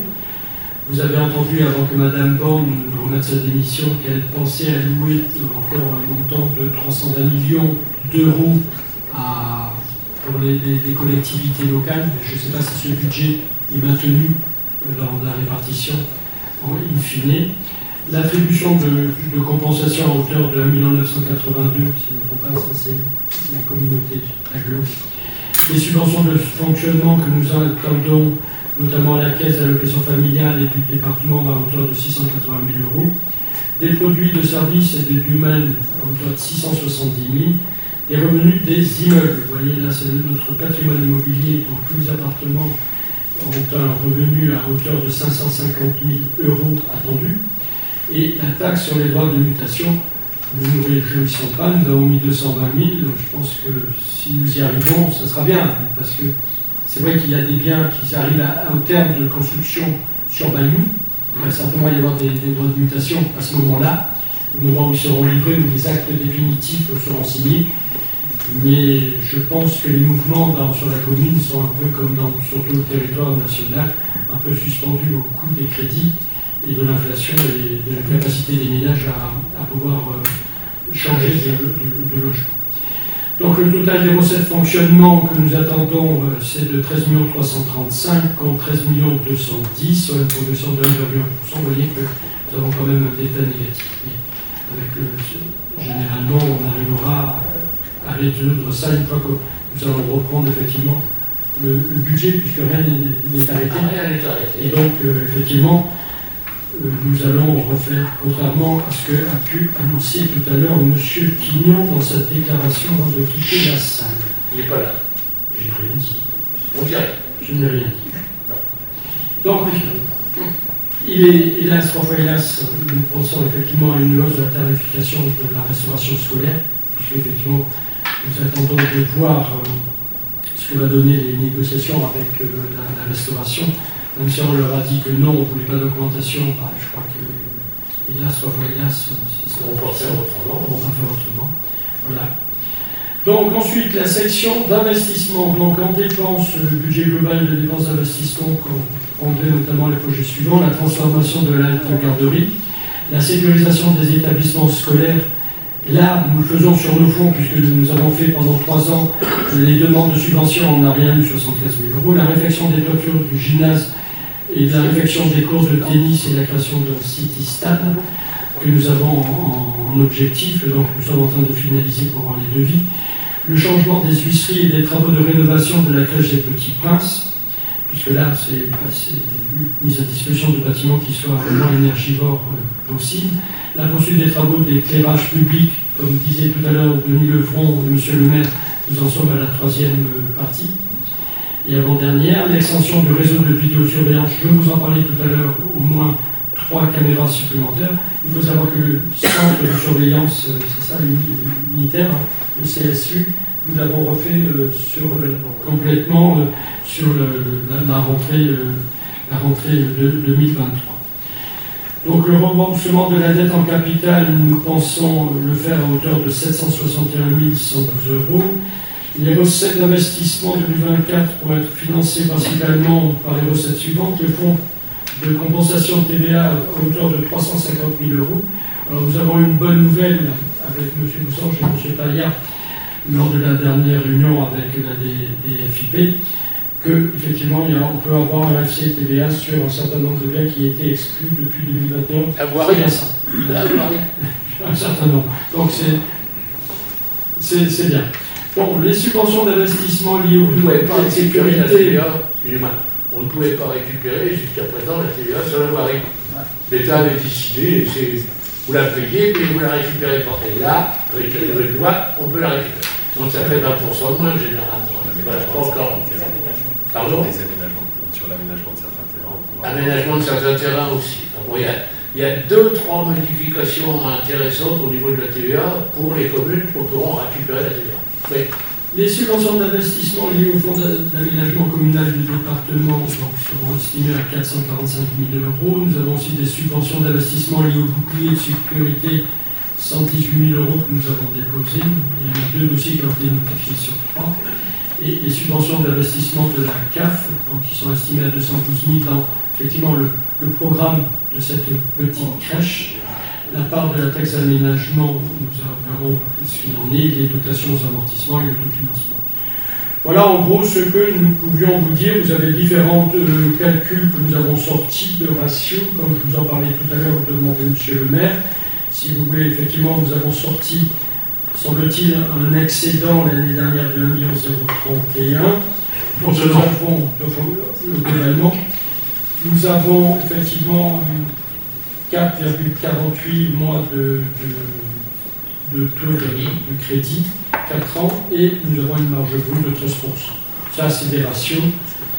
Voilà ce que je voulais vous dire sur ce débat que nous avons déjà eu, puisqu'on a fait des commentaires que même vous, monsieur le vous êtes venu raconter. Moi, si vous n'avez pas enrichi, comme une autre personne convenable et heureuse d'être là, en pleine forme, je voudrais vous faire un petit résumé de moi, ce que j'aurais dit si j'avais été seul face à des gens que je ne connais pas, et pour parler du budget, mais de parler rapidement. La qualité de notre gestion nous permet ce jour d'équilibrer nos budgets sans diminuer nos services à la population et sans l'augmentation de nos dépenses compte tenu de l'inflation, de la guerre en Ukraine et de tous les prétextes valables ou non qui nous sont donnés. Nos principaux postes de dépenses sont les suivants. Un salaire, l'État refusant le principe de qui décide paie à imposer aux communes la hausse du point d'indice en 23, après avoir fait de même en 22. Après, il a imposé une revalorisation indiciaire, etc. Bien que notre effectif se soit stabilisé, nos salaires ont augmenté globalement de 10% depuis 2021. Ça, c'est le premier problème. Deuxième problème, le fonds de péréquation intercommunale et communale. Notre commune était considérée il y a peu comme une commune défavorisée. Les fonctionnaires ont changé d'avis. Je suis fonctionnaire, c'est peut-être un peu méchant. Je ne sais pas les fonctionnaires, l'État. Et Émerainville est désormais une commune riche. De bénéficiaires de ce fonds, elle en devient en fait contributrice. C'est la même chose pour l'intercommunalité qui en prend beaucoup plus que nous. 3. L'inflation, la sécurité et le climat international. Nous subissons une augmentation de nos charges, et notamment des assurances, qui ne désirent plus assurer les communes, compte tenu des émeutes, mais aussi pour notre cas, du nombre de catastrophes naturelles déclarées. 4. L'augmentation de l'énergie qui a été quand même limitée pour notre commune, car nous avions dès 2016 pris les mesures nécessaires, notamment pour l'éclairage public. Alors, en ce qui concerne la comptabilité pure, monsieur le maire, depuis 1995, ne se fait pas rembourser de ses frais et n'utilise pas de voiture mairie. Ça, je pense qu'on note, surtout dans le public. Le maire ne s'est jamais fait rembourser depuis 1995, quels que soient ses frais, il touche ses émoluments normaux. Les frais juridiques s'élèvent à 60 000 €, ce qui correspond au coût avec charge d'un salaire, alors qu'en fonction de notre raisonnement, nous avons des avocats qui sont compétents dans des domaines différents. Nos investissements correspondent à nos prévisions du plan pluriannuel établi par nos soins sur une période de 6 ans. Ils sont tous soumis à l'obtention ou non de subventions, qui sont souvent promises mais retardées. Les réalisés chaque année correspondent à peu près à 2 millions, 2,5 millions, 3 millions d'investissements pour un budget de l'ordre de 12, 13 millions. Voilà. Ça, c'est moi. J'étais rapide, hein, avouez, quand même, je ne vous ai pas depuis longtemps. Pour moi, c'est vraiment, j'allais dire, comment il dirait, la substantifique moelle, c'était qui disait ça, c'était pas... La substance. Pardon ? De la chose. Voilà, c'est pas Montaigne, c'est un autre. Je crois que c'est Rabelais. Donc, hein? Voilà, alors moi je pense qu'à moins que. On peut discuter maintenant, il y a débat, hein? Alors on vous écoute. Opposition, on vous écoute. Merci de me donner la parole. Donc je vais faire une intervention que j'ai à peu près calculée sur la prise de vos indications aussi et suite au débat que nous avons eu pendant la commission. Pour moi, le contexte économique mondial nécessite une confiance, c'est pas près d'arriver. La stabilité nécessaire à cette confiance, il y a sans arrêt de multiples raisons. Quand une disparaît, deux autres apparaissent, donc ça me paraît difficile de tabler là-dessus. Il y a un changement mondial, il n'y a personne qui le décide, mais il y a quand même une force publique, une force sociale qui peut arriver à faire changer ces orientations, je l'espère. Je ne sais pas si elles seront mieux ou pas, mais aujourd'hui elles sont en difficulté, une perte du sens. Le contexte économique de la zone euro, la lutte contre le changement climatique et la défense de l'environnement utilise 30% du budget total de l'Europe. C'est énorme. Les derniers constats font la démonstration d'une quantité d'énergie renouvelable, mais hélas, elle ne substitue pas à la consommation, mais elle s'ajoute. Oui. Ce qui semble que faiblement réfléchir sur le dérèglement climatique. Oui. Donc la guerre en Ukraine ajoute une instabilité qui perdure. L'Union européenne prône toujours un grand libéralisme mondial pour résoudre sa propre stabilité économique. À mon avis, c'est une erreur, parce qu'elle passe quand même par les populations, et les populations sont assez ignorées dans ces orientations. Nous allons vers un effondrement complet des équilibres à ce niveau-là. D'ailleurs, le premier indice, c'est l'agriculture, parce que c'est pas qu'en France qu'il y a une difficulté semblable en agriculture. C'est la plupart des pays civilisés européens en avance qui se retrouvent à produire et ne pas consommer ce qu'ils produisent, mais faire payer à la population en difficulté, faire manger à la population en difficulté des produits que l'on ne pourrait pas produire en France. Donc on est quand même dans quelque chose de complexe et paradoxal, c'est le moins qu'on puisse en dire. Le contexte économique de la France, l'exécutif est toujours dans un optimisme illusoire, il me semble.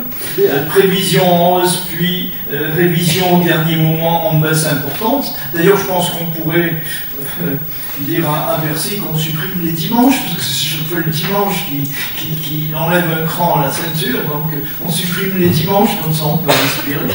C'est quelque chose qui pourrait exister. La croissance est nulle, voire négative, puisque le troisième trimestre, on a eu moins 0,1, on va dire que c'est significatif, mais ça inverse quand même la tendance, c'est pas très optimiste. Mais l'exécutif prévoit un rebond dans la consommation des ménages. Alors, je ne sais pas où il va trouver le rebond, mais pour cela, il faudrait des hausses de salaire sur tout le secteur de nos activités. Or, c'est plutôt le dessin contraire.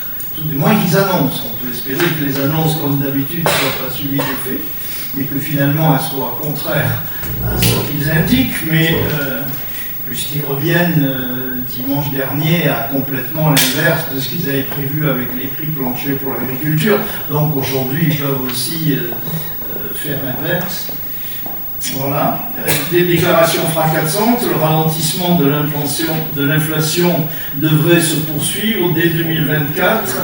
L'assagissement des prix combiné à la progression des salaires réels redonnerait un peu d'air aux ménages qui verront leur pouvoir d'achat s'accroître et qui devraient consommer plus. Il faut y croire, c'est une méthode Coué, parce que moi franchement ces déclarations, je ne les ai jamais vues suivies des faits. Si on pouvait être surpris, ça serait bien.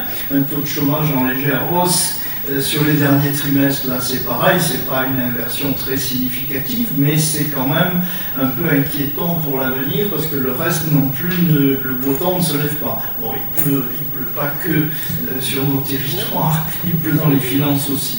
Le contexte économique des collectivités locales, moi je suis avec un regard toujours assez curieux ce que l'Association des maires de France déclare, parce que je considère que cette association, c'est un ensemble de gens qui ont volontairement la problématique de la gestion des difficultés, qui sont face aux réalités, ils ne rêvent pas.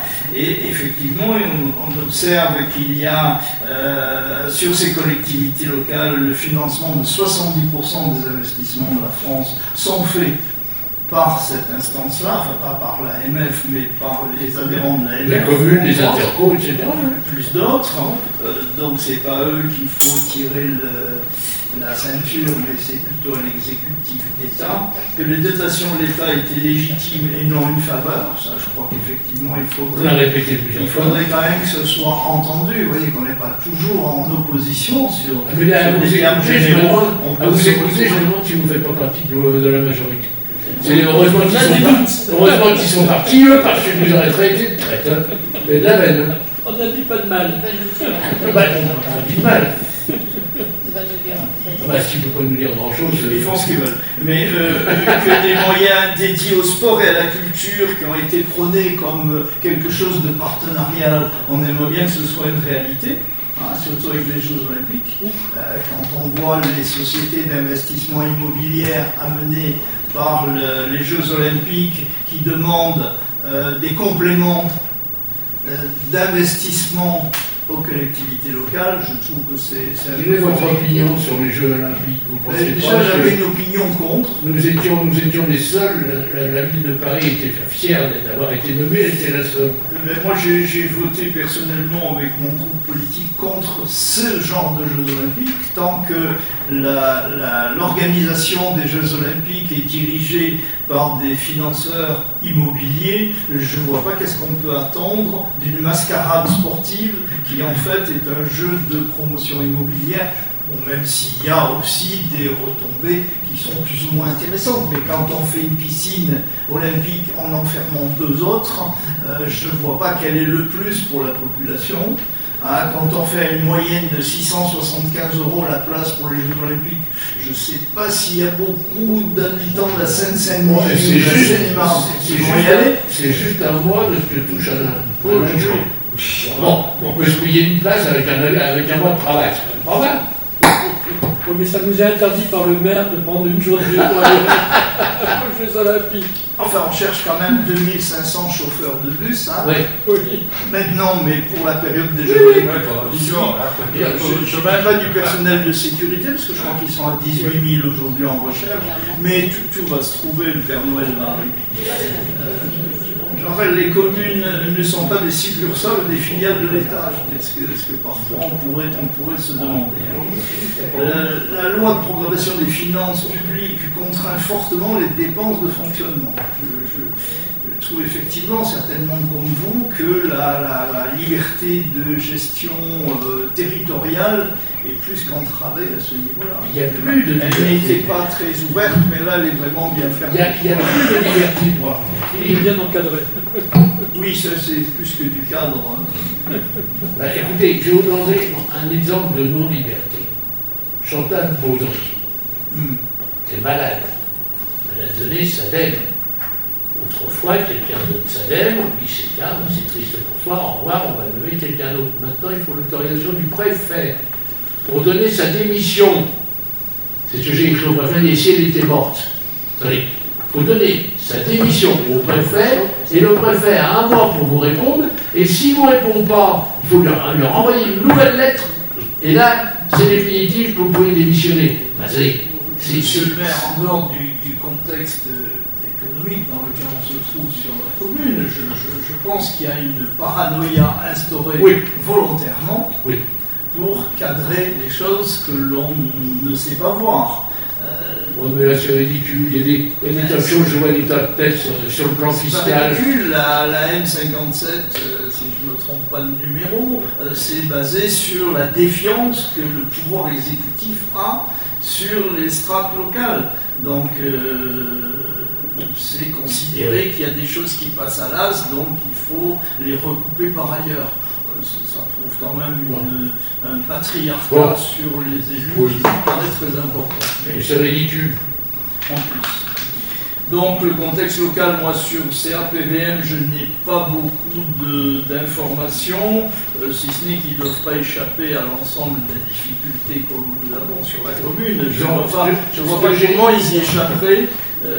Excusez-moi, dans ce que j'ai dit sur la commune, alors, sur le contexte de notre commune, l'année 23, vous avez compensé les hausses des coûts d'énergie, entre autres, et autres par une contribution directe de plus 21%, mais comme vous le disiez, sont intégrées aussi d'autres valeurs en hausse. Ce n'est pas que votre décision, elle est partielle.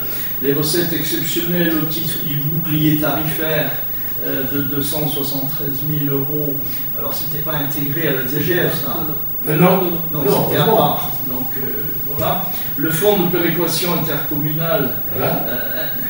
Intercommunal et communal, nous versons 45,09% de plus que 2022. Mais en 2021, on touchait. Oui, ça c'est complètement inversé. Mais ça va en s'aggravant. Oui, ça ne double pas. Mais on le sait. Chaque année, la DGF, dotation globale de fonctionnement, est en baisse importante depuis 2012. À ce jour, 774 931 €, si je ne me trompe pas. Oui. C'est la dotation d'aujourd'hui qui continue à décliner. Les dépenses de personnel, vous les maintenez pour le même coût pour la commune en diminuant le nombre de salariés. Ce qui me paraît être une solution à court terme, mais un risque à moyen terme, c'est de se trouver sous le niveau de la nécessité du besoin. Il y aura un moment où on ne pourra pas continuer. Voilà, ce que je développais lors du débat, c'est que ça a une limite, quoi. Ça peut être occasionnel ici et là, mais à force de baisser, on arrive à un moment donné sous le niveau des budgets contraints. Ça fait 2 ans qu'on explique qu'on a 2 ou 3 ans qu'on explique qu'on n'a plus de graisse, qu'on a commencé à attaquer les muscles, et bientôt on va attaquer les os. Et on ne pourra pas faire autrement. Voilà, donc je vous attribue une gestion assez comment on pourrait la qualifier, assez rigoureuse et moi, je m'attendais à ce cadre-là. Mais vous avez une capacité de désendettement de 4,44 ou 4,48 à quelques indices près, ce qui est pas mal, puisque la limite qui commence à faire tilt, c'est 12 ans. Donc ça laisse quand même un petit peu de marge, mais c'est pas énorme, puisque les chiffres ne sont pas énormes non plus. Bien, cela permet une marge, d'accord, d'avenir, d'endettement possible. Mais les orientations budgétaires pour 2024, depuis votre premier mandat, nos orientations de fonctionnement, tout du moins, d'investissement aussi, sont en opposition, personne ne l'ignore. Nous n'avons pas les mêmes idées, nous n'aurions pas fait les mêmes choses, même si certaines choses sont contraintes face à la réalité. Beaucoup de choses sont à faire. Quand on pense aux écoles, quand on pense au sport, c'est pas une idée politique différente qui changerait peut-être la manière de le faire, mais pas le fond financier de ce qu'il y a à faire. Donc vous avez opté pour un clientélisme et une insécurité structurelle. C'est votre plan. Depuis 1995, vous avez planifié la sécurisation du quartier du Clos-d'Emery. À ce jour, c'est juste moins mauvais. Mais la source d'insécurité est toujours présente. L'achat de logements par la mairie n'a fait que ralentir la problématique avec un haut niveau d'investissement qui, à ce jour, ne fructifie pas, ou peu. La valeur de ce patrimoine est douteuse. La valeur, non. Vous dites non, moi je vous le dis, la valeur est douteuse, d'autant que de trouver aujourd'hui un acquéreur serait presque une gageure. Je ne le souhaite pas, mais... Je peux vous interrompre 2 minutes ? Alors déjà, à mon avis, c'était la seule solution pour résoudre le problème de sécurité sur le Clos-d'Emery. Et je pense qu'aujourd'hui, vous pouvez traverser le Clos-d'Emery sans être égorgé, ce qui n'était pas vrai en 1995. Vous pouvez, vos enfants et votre femme peuvent aller à la gare sans se faire dévaliser, ce qui n'était pas vrai en 1995. Donc, je pense qu'on a normalisé le Clos-d'Emery et que maintenant, il n'y a pratiquement plus de délinquance sur le Clos-d'Emery. il y a maintenant un problème de drogue. Et ça, l'ennui, c'est que la drogue, c'est pas de la compétence de la police municipale ni de la mairie. Oui, ça, c'est la première chose. Là, je vais continuer. Attendez, parce que ceci n'est jamais que votre propre persuasion. Moi, non, c'est pas votre persuasion. J'ai d'autres cheminements de pensée que les vôtres depuis 1995. C'est pour ça que je suis dans l'opposition, pour défendre une autre vision des choses. Je pense que la drogue, elle a toujours été dans ce lieu-là, plus ou moins. Elle est aussi dans d'autres lieux. C'est pas que ça qui fait. Je pense que d'acheter des appartements pour essayer de modifier, je vous le concède, la sociologie d'un quartier, ça n'est pas efficace au vu du coût que ça a représenté et de l'effet aujourd'hui qui, je vous le dis, est juste moins mauvais qu'avant. Bon, après tout ça, ça se mesure. Donc cette situation nécessite aujourd'hui un engagement énorme dans le service de sécurité de la commune. C'est très important, qui se substitue d'ailleurs au pouvoir régalien qui devrait nous être fourni, parce que là aussi on remplace. On se substitue, mais on se substitue par nécessité devant les administrés. On ne va pas laisser les administrés se faire ennuyer au quotidien parce que l'exécutif d'État ne fournit pas la sécurité qui est attendue. Mais quand on reva avec un petit peu de philosophie voir les pactes de sécurité de Jean-Jacques Rousseau, on se dit pourquoi on paye des impôts.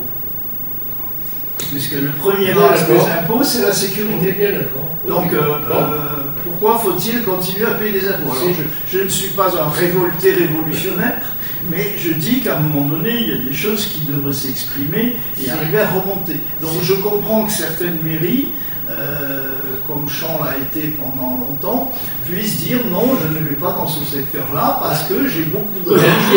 Mais elle y vient, Mais oui, elle y vient parce que ça arrive à un tel niveau que finalement c'est ses administrés qui payent. Donc, moi, j'ai les discussions que j'ai eues avec Stanley pendant des années, elle me disait, avec juste raison, Alain, tu n'as pas intérêt à faire ça, tu payes déjà dans tes impôts nationaux de police, et tu vas faire payer par tes habitants une deuxième police municipale. Je disais oui, mais si je veux avoir la sécurité, pas comment je peux faire autrement, parce que c'est comme ça. Et elle me disait non, mais sur le plan de la sécurité, on était les premiers à faire des tasers, comme vous avez dit tout à l'heure, etc. Mais aujourd'hui, on est suivi par tous les villes de gauche autour de nous. Il n'y en a pas une qui ne fait pas ce qu'on a fait il y a 20 ans. Alors, on n'avait peut-être pas forcément tort. D'un autre côté, et puis après je vous relaisse la parole, quand vous nous dites qu'on a fait des mauvaises opérations au Clos des Molinans, quand on reprend un appartement, on le reprend relativement très peu cher, puisque c'est l'office d'HLM qui nous le vend, et l'office d'HLM, il veut s'en débarrasser. On demande à l'office d'HLM qui nous donne pas très cher, et qu'en plus, il nous fasse des réparations.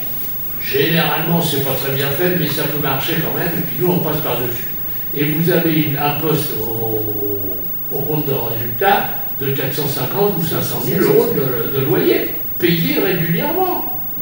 Je n'ai pas fait le contexte économique parce que peut-être la paresse intellectuelle de venir voir vos comptes et voir quelles sont les dépenses chaque année pour maintenir ce patrimoine. Mais je doute quand même qu'il y ait au moins 30% de cette somme qui ressort obligatoirement en entretien du patrimoine, plus l'immobilisation que ça représente. Moi, je trouve de ma position, je trouve que c'est pas assez efficace pour le coût que ça en a pour la commune. Après, chacun peut estimer, et je ne vais pas vous convertir. Non.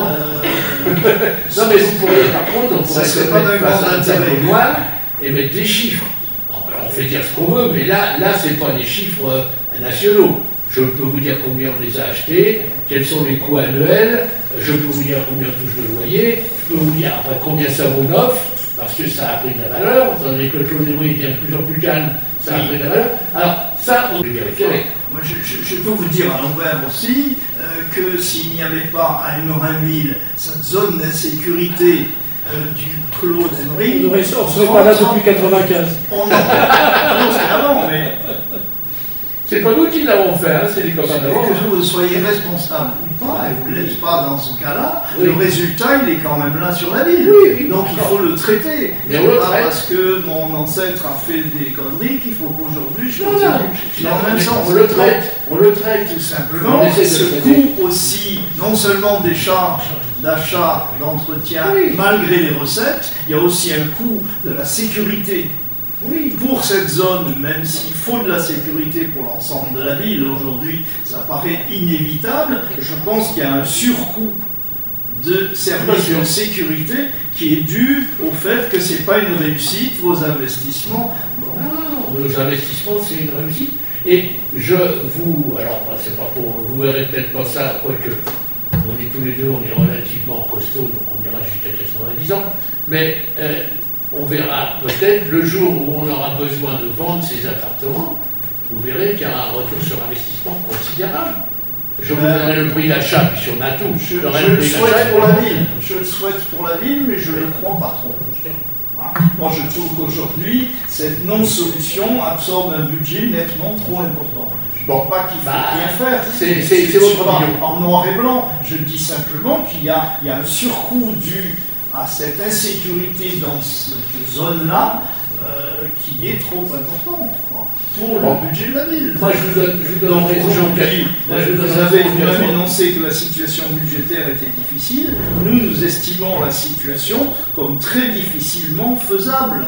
Votre gestion, certes rigoureuse, je vous le concède, est orientée par une vision que je nommerais rétrograde, hein, et une perspective qui regarde les années passées sans aucune perspective de l'avenir. Hein, je veux dire, vos références, tout du moins, je ne suis pas là pour donner des invectives et faire la politique. Non. Je dis que vous n'avez pas une perception, vous n'allez pas la chercher, parce qu'on n'a pas tous les éléments pour gérer. Je dirais que la gestion comptable et financière, je vous donne la rigueur et je ne viendrai pas là-dessus vous chercher. Je n'ai que des leçons à prendre dans ce sens-là. Mais sur la vision de qu'est-ce qu'aurait pu être un plan avec l'ANA il y a plus de 15 ans de ça, quand ils étaient prêts à dépenser 4,3 millions pour le Mais l'ANA a refusé 3 fois nos paiements. mais écoutez, vous avez vous-même refusé que le bilan que faisait CAPVM en nous nommant prioritaire sur ce quartier, ben oui, monsieur le maire, ne dites pas non, vous Non, avez refusé moi, je me que même rappelle ce pas. soit étudié. Donc, Moi, je me rappelle jamais c'est moi qui j'ai appelé l'ANA, j'ai appelé tout. On a fait je ne sais pas combien, on a demandé à l'État de nous aider parce qu'on voulait faire comment dirais-je, la décohabitation, parce qu'il y avait des femmes qui venaient occuper mon bureau, elles avaient un homme, 4 femmes, 25 gosses, on occupait mon bureau, on a fait venir la députée, on a fait venir la télé. Non, vous n'êtes pas dans nos actions. Alors que vous ayez une idée contraire, que vous ayez des idées pour le développement de la ville différentes des nôtres, je le conçois. Bon, maintenant, sur des points très précis, ce que vous venez de dire, il y a des erreurs, donc je me permets de vous le dire, c'est tout. Après, vous pouvez penser ce que vous voulez. Hein. si vous voulez. Ah non, Moi, je trouve que vous êtes mal conseillé, peut-être par votre majorité, et peut-être aller chercher les conseils. Aujourd'hui, les situations sont tellement compliquées qu'on n'a pas toutes les orientations, les conseils qu'il faut aller chercher plus loin. Moi, je trouve quand même que vous avez eu une très mauvaise lecture du SRU, par exemple, hein, qui disait que pendant 3 ans, vous aviez des rendez-vous permanents avec le préfet ou les services du préfet pour arriver à évaluer si le SRU pouvait passer à 25%. Vous ne vous êtes présenté à aucun des rendez-vous. Aucun. que moi j'y sois Et pas ça, allé. j'ai les dossiers, et ça, j'ai les dossiers. Personne de chez moi n'y soit pas allé, ça m'étonnerait. Eh bien, écoutez, il n'était pas présent.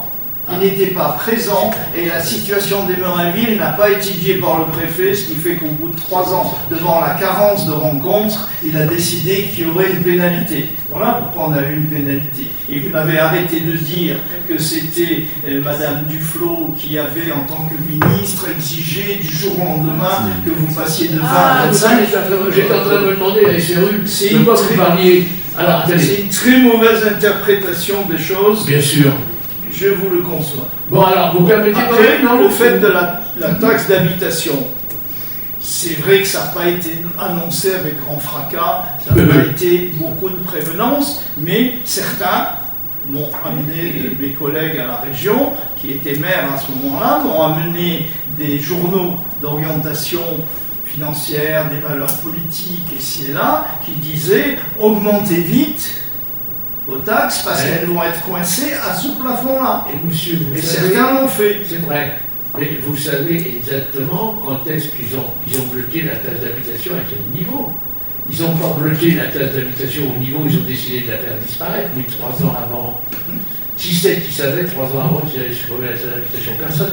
Donc il ne faut pas me raconter. Alors, peut-être que dans les bouquins économiques, ils en parlaient, j'en sais rien. Non, mais on a jamais votre décharge. C'est pas que vous l'avez fait exprès, c'est que votre vision morale sur la commune par rapport à la gestion voulait qu'il y ait très peu d'investissement ici et là, ce que j'étais pas loin d'avoir avant les années 2000, et moi-même ayant une gestion d'établissement hospitalier, je me suis retrouvé dans cette situation. Alors c'était pas comme la taxe d'habitation qui disparaît et congèle, hein, mais on m'a dit, si vous êtes dans une possibilité de fermer sans laisser des dettes, on va vous faire fermer, quel que soit le service que vous rendez. Donc endettez-vous, et donc on est dans une valeur morale de la finance qui est à l'envers de la valeur morale sociale. Alors moi je voudrais revenir quand même au SRU. Le SRU, on a appris, moi j'ai jamais eu un rendez-vous là-dessus, enfin bon, on me dit que j'en ai eu, je ne suis pas venu, ça m'étonne parce que je vois pas pourquoi je ne serais pas allé voir le préfet, le sous-préfet surtout. Bon, par contre ce que je sais, c'est que nous n'avons pas, le problème c'est que le SRU, le fait qu'on soit en zone de bruit me plaît bien, hein. Oui, excusez-moi, hein, c'est bien pour nous. Ça va nous éviter un urbanisme sauvage, sauf s'il change le périmètre de bruit, où là ça va tout changer. Mais s'il nous laisse le périmètre de bruit, c'est très bien pour nous. Par contre, où on n'était pas d'accord, c'est que nous avions 23% de logements sociaux le 1er janvier, je ne me rappelle plus quelle année, alors qu'il fallait 20%, que jamais on a eu une prime, parce qu'on avait 3 logements sociaux, 3% de plus, bien sûr. Et d'un seul coup, il y a une personne qui se lève, qui s'est fait virer 15 jours après ou 6 mois après, puis qui a été dans une association où on a fait beaucoup plus d'argent, qui décide que ça passe à 25. Bon, avec effet rétroactif, excusez-moi, en 1er janvier. Ben, c'est de la folie, hein, ça commençait à être là. Après, on a dit simplement, d'accord, nous on veut bien, mais on ne peut plus construire. Et là, il y a eu une deuxième erreur politique de l'Interco, qui le regrette bien sûr, qui était de dire on va excusez-moi l'expression, c'est enregistré, tant pis, emmerder la commune d'Émerainville, et on ne la présentera pas à l'exonération. Et donc, on a payé pendant 3 ans une taxe, alors qu'on n'avait pas besoin de la payer, puisqu'on n'avait pas le droit de construire. On peut nous obliger à avoir 25% quand on ne pouvait pas construire. L'intercommunalité a reconnu son erreur, ça y est, c'est clair. Maintenant, on est au procès pour savoir si le tribunal va nous donner raison pour qu'on ait remboursé les pénalités qu'on a payées. Mais l'intercommunalité a reconnu son erreur, a fait une note en disant qu'effectivement ça n'a pas été bien fait, mais que maintenant il décide qu'on soit retiré de la loi SRU. Donc là on est encore blanc-bleu. Je ne vais pas dire qu'on est toujours blanc-bleu, mais là on l'est. Donc pour nous, et c'est monté jusqu'au Conseil d'État. Je suis entièrement en train de définir ce que je vous reproche. C'est d'être seul ou de faire en sorte de rester seul, c'est-à-dire qu'il n'y a personne comme allié, à force que sur des choses des fois qui n'ont pas une grande importance, vous ayez quelque chose à rebrousser sans arrêt. Donc, pourquoi la communauté d'agglo, pourquoi quel intérêt elle avait à refuser effectivement. Alors, je suis certain que parmi les gens qui ne sont pas nos adversaires, nous avons malheureusement des gens qui sont des libéraux de droite, alors que nous, on a voulu s'en sortir, on ne voulait pas ni être à sa droite ni être à gauche, on voulait être neutre, c'est pour ça qu'on n'est pas forcément aimé. Mais si vous demandez des nouvelles à Bouchard, il va vous dire que le maire d'Émerainville, il n'y a rien contre lui. Si vous demandez des nouvelles au maire de Chelles, il va vous dire, je ne sais pas, à Croissy-Beauport, il va vous dire. Par contre, à partir du moment où vous prenez des gens de gauche, parce que le gros problème, il était là, vous devez le connaître aussi bien que moi. Quand on est arrivé en 95, le Val-Maupé, c'était le Val-Maupé, était à gauche à 100%. Nous avons été la seule commune à passer à droite avec Croatie, mais Croatie, c'est 3000 habitants, ils faisaient pas le poids. Et on a été tout de suite taxé d'extrême droite.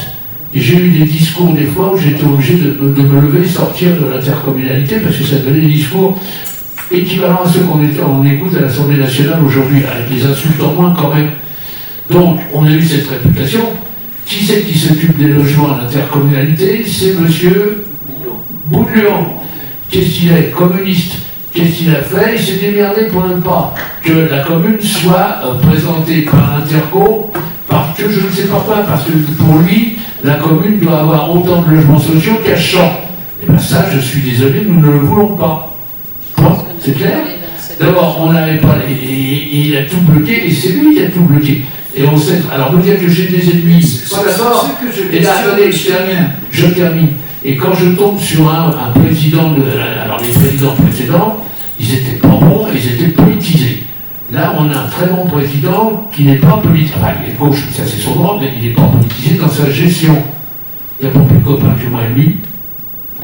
Donc je ne veux pas, alors on mange pas ensemble, on part pas 5 ans ensemble, mais a priori, il n'a rien à me reprocher, il n'a rien à lui reprocher. Quand on se voit, on discute gentiment, il me propose des choses.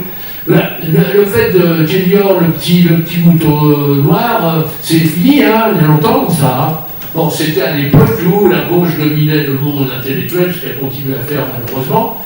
C'était le temps où il fallait pas être de gauche dans le Val mauvais, sinon on vous fusillait. Vous avez pas vu les articles quand on est arrivé. On est arrivé à la commune, le lendemain, il y avait des articles disant qu'il allait avoir la croix gammée sur la mairie et que les Panzerdivisionen allaient arriver. Attendez, j'ai tout lu, moi. Hein. Le vent mauvais souffle sur la commune. Et quand on a fait la police municipale, c'est la milice de Kélior. Et quand on a fait les caméras, Kélior, ça sera Brick Brothers. Attendez, il y a des moments où quand même les gens ils pètent les plombs. Hein. Voilà, excusez-moi. Bon, si j'ai pété les plombs, j'aurais fait les produits. Je pense qu'aujourd'hui, qu'on ne le veuille pas, qu'on ne l'apprécie pas, il faut avoir, de façon volontaire ou pas, un réseau d'alliés, oui, je dirais diplomatiques, du côté du préfet, du côté du département. Je les aide, si je vais en région, parce que la situation est tellement difficile qu'on peut avoir besoin aujourd'hui de personnes qui d'ailleurs ne sont pas du même bord politique ou quoi que ce soit, mais qui vous êtes en train de nous dire qu'en fait, il vous faut un réseau de copinage, c'est ça. Vous devenez un vrai politique, monsieur. Ça devient absolument nécessaire. Ah bon? Alors moi je trouve pas. Alors, j'ai quelques sénateurs avec lesquels j'ai lié l'amitié. J'ai jamais pensé à les faire intervenir. Le maire de Molan, que le dernier sénateur qui a été élu, là. J'avais pas dit que c'était un copain, on se tape pas sur le ventre, mais on s'aime bien. C'est pas obligatoirement des copains, on se tape sur le ventre. C'est un réseau de raisonnement qui permet d'avoir une position médiane. Pas ces gens-là. Sinon, on ne pourrait pas se mettre d'accord. Regardez, je vous aime bien comment. Regardez l'adresse. Mais si on reste 10 minutes ensemble, excusez-moi, pardon, je m'étonne. Il faut avoir un carnet d'adresse. Oui, c'est ça, j'ai compris, il me dit qu'il faut avoir des copains partout. Il n'a pas tort, au final, pratiquement. Mais je crois que c'est pas un choix. C'est pas un choix, c'est une nécessité. Non. Attendez, est-ce que la commune est malheureuse? Nous sommes classés première ville du département.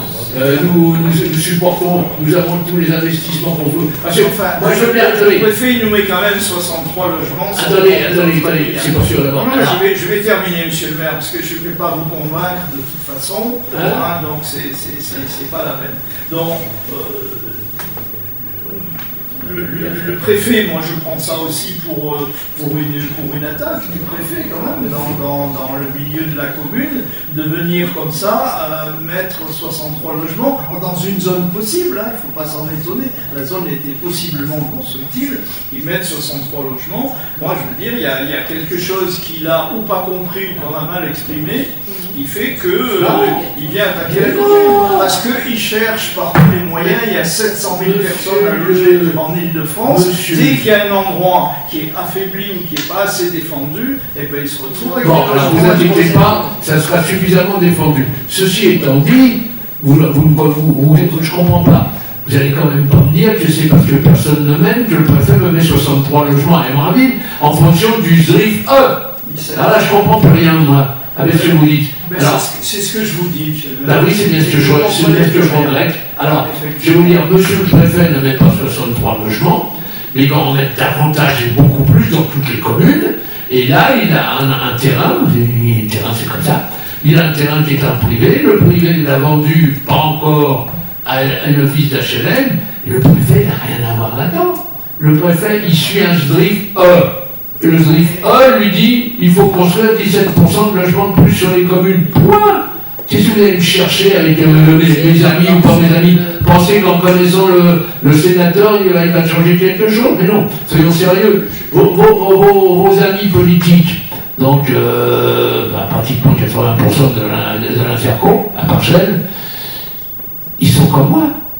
On a tous voté contre le SDRIF E qui veut mettre 17% ou 20% plus de logements dans les communes.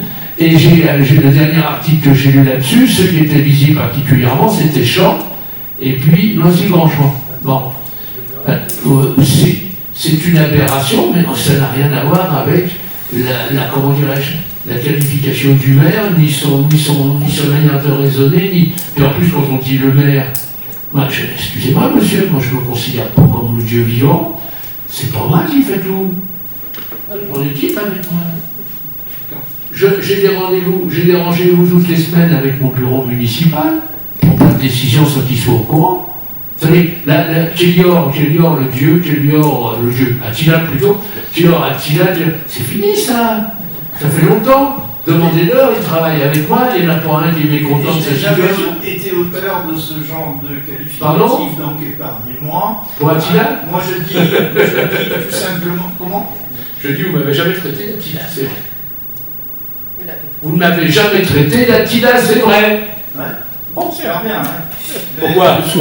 Pour une insulte. Quand je vous dis sur la période où il y a des possibilités de faire des emprunts à 0%, oui, ça vous vous l'avez déjà dit pas. ça.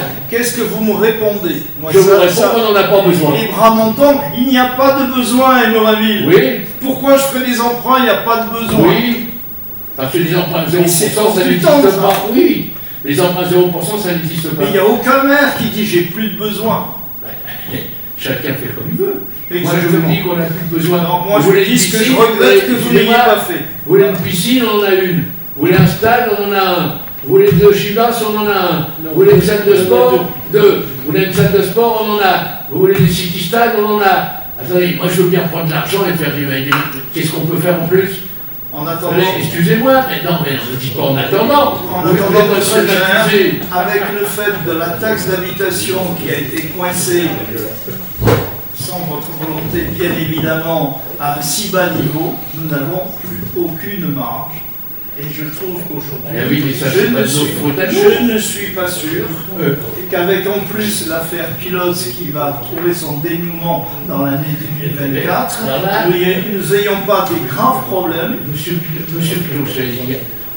Monsieur, là, je ne voulais pas en parler parce que j'ai trouvé, je vous le redis de nouveau, votre position scandaleuse, inadmissible et indigne d'un élu.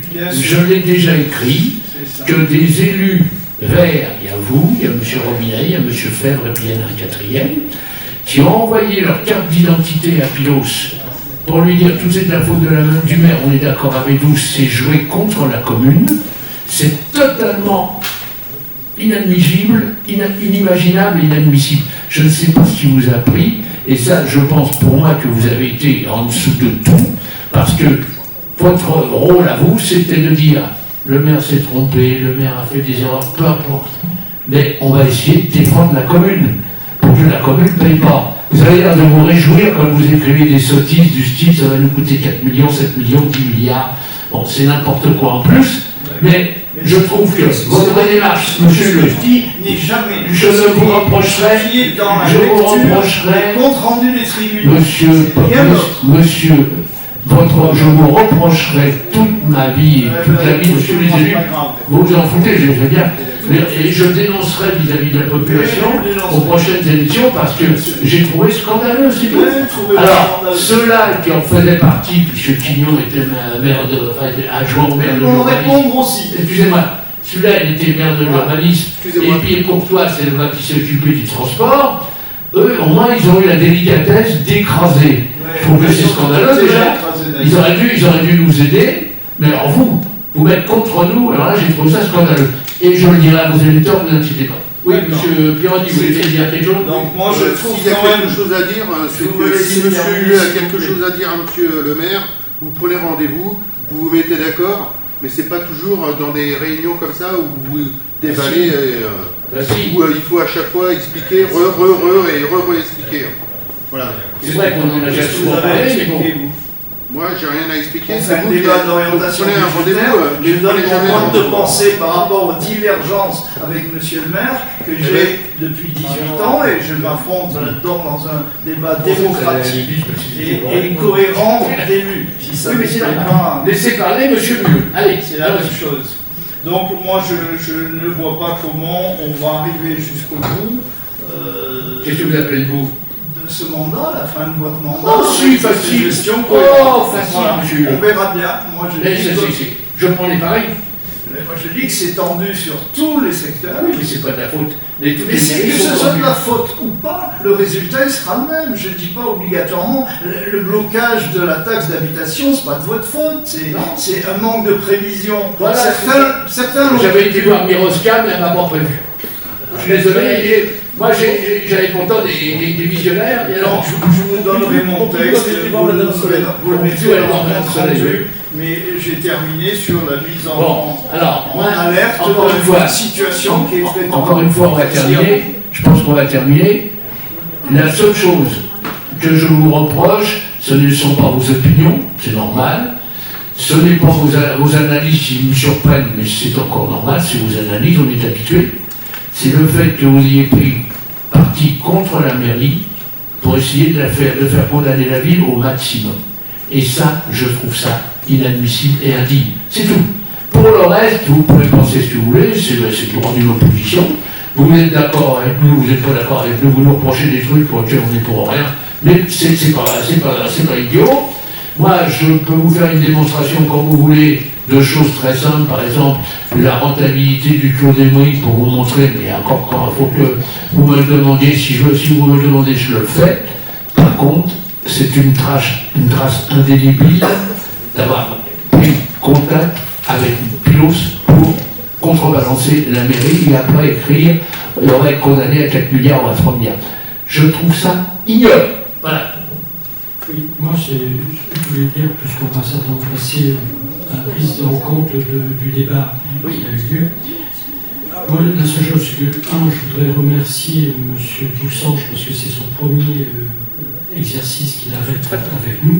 Il s'en est très très bien tiré. Merci M. Boussange. Je voudrais aussi remercier M. Payas, ou Payas, je ne sais jamais comment on dit, mais Pouchois, donc M. Payas, effectivement pour si vous voulez, la qualité des réunions que l'on a eues et les informations que les services ont eu le temps de nous donner au cours de ces différentes réunions de contrôle. Voilà, puisque ces deux personnes-là sont arrivées depuis le dernier trimestre 2024 à ces postes, et c'était important de souligner les performances qu'ils ont réussi. Est-ce que personne n'a encore la parole? Tout le monde a parlé. Monsieur Bitbol n'a rien à dire? Non. Non. Alors c'est tout. Eh ben, je vous souhaite une bonne. Pardon. Alors nous prenons acte du débat, ça ne se vote pas, je crois. Hein. On prend acte qu'il y a eu débat. Je regrette bien sûr que nous n'ayons pas eu notre opposition complète, parce que généralement ils posent des questions beaucoup moins précises que les vôtres, beaucoup plus obtus, et on rigole au moins après. Mais là, c'est pas, ça ne sera pas le cas, tant pis. Allez, bonne soirée à tous. C'est dans la complexité. Donc, on a voté pour que le débat ait eu lieu.